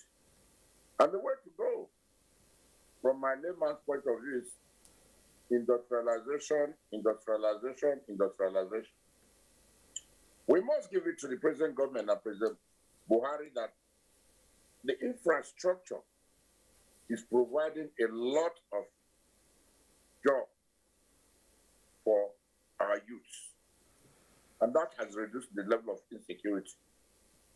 And I think more of such things in terms of infrastructural development, and the government is almost at its way out. But going forward, for Nigeria to reduce insecurity, there has to be a source of absorbing these idle hands that make these boys get out on the street to block the vehicle, to block people, seize women, seize children, and demand for money. Because they say an idle man's mind is a devil's workshop. Again, we don't have the bed control. The population of this country is so much that unless there is a deliberate plan and effort to ensure that there's a way to keep these youths engaged, I'm not too sure that any amount of money you vote can take care of the situation. Because even if you increase the strength of the armed forces, unfortunately, let me say unfortunately, the armed forces have been misapplied. Let me put it that way, because what they're doing now is not what they were recruited for and what they're supposed to do. But we cannot just sit down and watch helplessly while human beings are being wasted as if they're animals. So going forward in 2022, every subnational should make genuine effort to create jobs based on its capacity. Small-scale industries, anything that will engage the idle hands and take these boys off the streets. I don't want to mention particular government, but I think there are one or two governments in the South that is really trying very well to create jobs and people are getting it. And you see the level of insecurity is very well reduced there. I'm not saying there's everywhere, but particularly in the Southeast here, I think that it is not in the character of my people to just want to do the kind of nonsense they're doing now. It's sheer idleness. The issue of saying government does not arise. So my prescription, if you will, is infrastructural improvement, infrastructure, industrialization. Anything you do to engage the youth will help in reducing insecurity in 2022, whether it's at the national or sub-national. I'd like to insist that for us to get it right, security must be decentralized to some nationals. So that even when you create these jobs, the leaders and the governors and the sub-nationals can keep a tab on the activities of the youth. Thank you. Okay, Brigadier General Joseph, thank you there. Let me join Dr. Kayode Ajolo in the UK and talking about youth restiveness in Nigeria. I think government itself has tried to look into the issue well. And as we're winding down this program today, let's have your final thoughts on how government can harness this huge population of our youths who are vibrant, who some of them making names out there for themselves, and some trying to get up from where they are to be something in the society. How can we harness our youth population positively in Nigeria? As your final thoughts. Let me start by saying that to feel the tempo of any given nation, you have to start from the youth, because these are the vibrant, these are those who are still on, and through them we can easily know how this country is faring. Irrespective of whatever we can say about Nigeria, one need to be sure that these youths have been up and going, and maybe if time will permit, one need to use that to pay tribute to Nigerian youths that have been bringing accolades to Nigeria, the likes of Burna Boy, the likes of Wizkid, that recently, that's last year, got Nigeria the Grammy Award, which is highly coveted. And apart from that, in Hollywood alone is over $3 billion business, and Nigerian has been doing that. Then even in politics, I need to say this, those that really do the voting are the youths, and no matter whatever it is, like I said, for you to feel the pulse of the nation, for you to look at the youth, the likes of the honorable, the professor, and somebody like me, I want to believe we are already not within that realm. But the youth need to be carried along. They need to be, I think there's a way for us to let them know that this is how this is where they should face. And I believe the government have done some of the things which I believe it's not enough. There is a way for the development planning of the country must be youth friendly, must be geared towards the youth. We must say this, not too young to run. The law is there. Kudos to government from doing that. But I think that thing still needs to be. The age gap need to be increased or reduced or whatever way, so that to ensure that youth participation is much, and the youth need to be mobilized. Most of the discussion today, I must say, seem to be at the upper stair. That is for the older folk. The youth need to be carried along.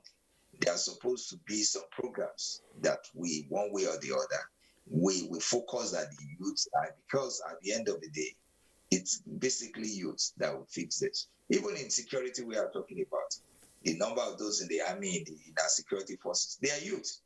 Today, you see some general, they are 45, they are 50, they are 55. In political definition of youth, they still fall under the same issue of youth. And I think it is just a way to call on the government to ensure that whatever may be their policy, to just toward that, and to let the youths realize that the baton of leadership, it is for them, and this is the best time to go for it. And I think that is what every youth should think of. And if they think of that, all these vices from the youth will be minimal, because they will know that the hope and the expectation of Nigeria is so high on them. We place prayer on them, and with the help of the Almighty God, Nigeria will survive. Indeed, Nigeria is blessed. Dr. Kayode Ajalu, legal practitioner, he joined us from the UK via Zoom. Thank you so much for your contribution on Tuesday Live. Let me return to the studio. Honorable Farouk Aliu Adamu, youths. And I cannot let this program end without talking about gender balance. In just 1 minute, what is going to happen in 2021 politically?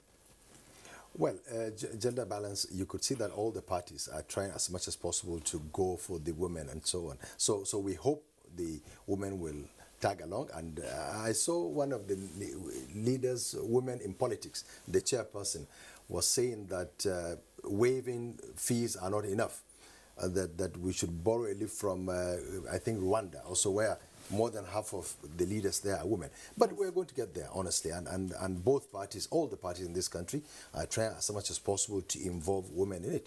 And youth, just like what my brother spoke about. You know, when we speak about government, we tend to be talking of just federal government. Yes. This government is the same government that signed one of the orders. I can't remember, there's something to make sure that the local governments are given autonomy. Now, whether the governors are implementing that, that's another thing. So let's all of us, all the tiers of government, the local government should be allowed to work, which means if they are allowed to work, there will be more gainful employment for the youth. So going into 2022, this government also has awarded contracts just last 2 weeks for power generation and transmission, because you need power. The highest ever. Exactly. In one go, one sitting, 16 contracts were awarded, all in trying to boost the electrification, the power system in the country, so that, because when you have power, then there will be more work, more job for people for the youth, as you're talking about, who are the vibrant youth in this country, and I hope going into 2022, they will shun against drug abuse, shun against violence, shun against political thuggery. Then we can move in as a better country. Professor Mohammed Muttaka Usman. Yes. How do you empower the youths? It's the engine of growth, because you need them to propel production. So one of the things is to improve human capital development, how to make more investment on education and on health, and to make sure that education is given access, because during our time, the only thing you are required to pass is common interest exams. And once you pass that common interest exam, the sky is your limit. But now when you look at those schools, no matter what, they can't have magic to pass. So there must be deliberate investment in human capital, that's education and health, and that leads to what you call the empowerment of youth, because it allowed social stratification to move from one class to another by expanding the horizons of the youth. So also women, to a certain extent, they take much of the brunt of the ills of the society when the economy is down. So I think going forward, all those issues must be taken in order to get a policy frame that will allow all tiers of government to function, to provide the services, and to invest more in human capital. Indeed. Let's join Brigadier General Joseph Okoliagu in Enugu. You've listened to the final thoughts of our guests here in the studio and Dr. Kayode Ajelu. Let's have your take on how we can move this country forward on a speed level with the power of our youths. What the way to move the country forward? I think, in all honesty, this country has a future, and the future is in the hands of the youths. I say this with all sense of responsibility and honesty. And when I say youth, it includes all gender, male, female. And I would say that so far, they have manifested honest intention going into 2022 and beyond to take responsibility. My advice as an elder is that as much as possible now, most youths should start thinking of doing it for themselves and not doing it for anybody. Don't do it for me. Do it for yourself, because your future is in your hands. And Nigeria belongs to all of us. And I can tell you, I've had the opportunity, as somebody who has served this country 35 years, of traveling around the world. I've not seen any better place as comfortable and more opportune as Nigeria. Because in Nigeria, you work hard, you pick gold. And when I say you pick gold, you will always have something to keep you going and live a comfortable life. And so a lot of opportunities, and these opportunities are available for the youth. So I urge both national and national government to really pay extra attention to the youth. When I say youth, I mean male and female, no discrimination, because the opportunities are there. In these days of IT, when we sit down and listen to inventions and see what young girls and young boys are able to on their own do, you get that satisfaction and hope that when you go home to your creators, there's a country you left behind that has something to kind of live on or work on. And so my advice to the youth is start learning not to work for anybody. The campaigns are very close to very much around. Don't carry anything for anybody. Carry it for yourself. Campaign for yourself. If I am running for an office, I tell you to go. Indeed, Brigadier General Joseph Okoliagu, I can understand where you're coming from. No country can move without its youth population. The earlier we harness their potentials, the better for this country. Thank you so much. He's a lawyer and politician. He joined us from Enugu via Zoom. Thank you so much for your contribution on Tuesday Live. Thank you.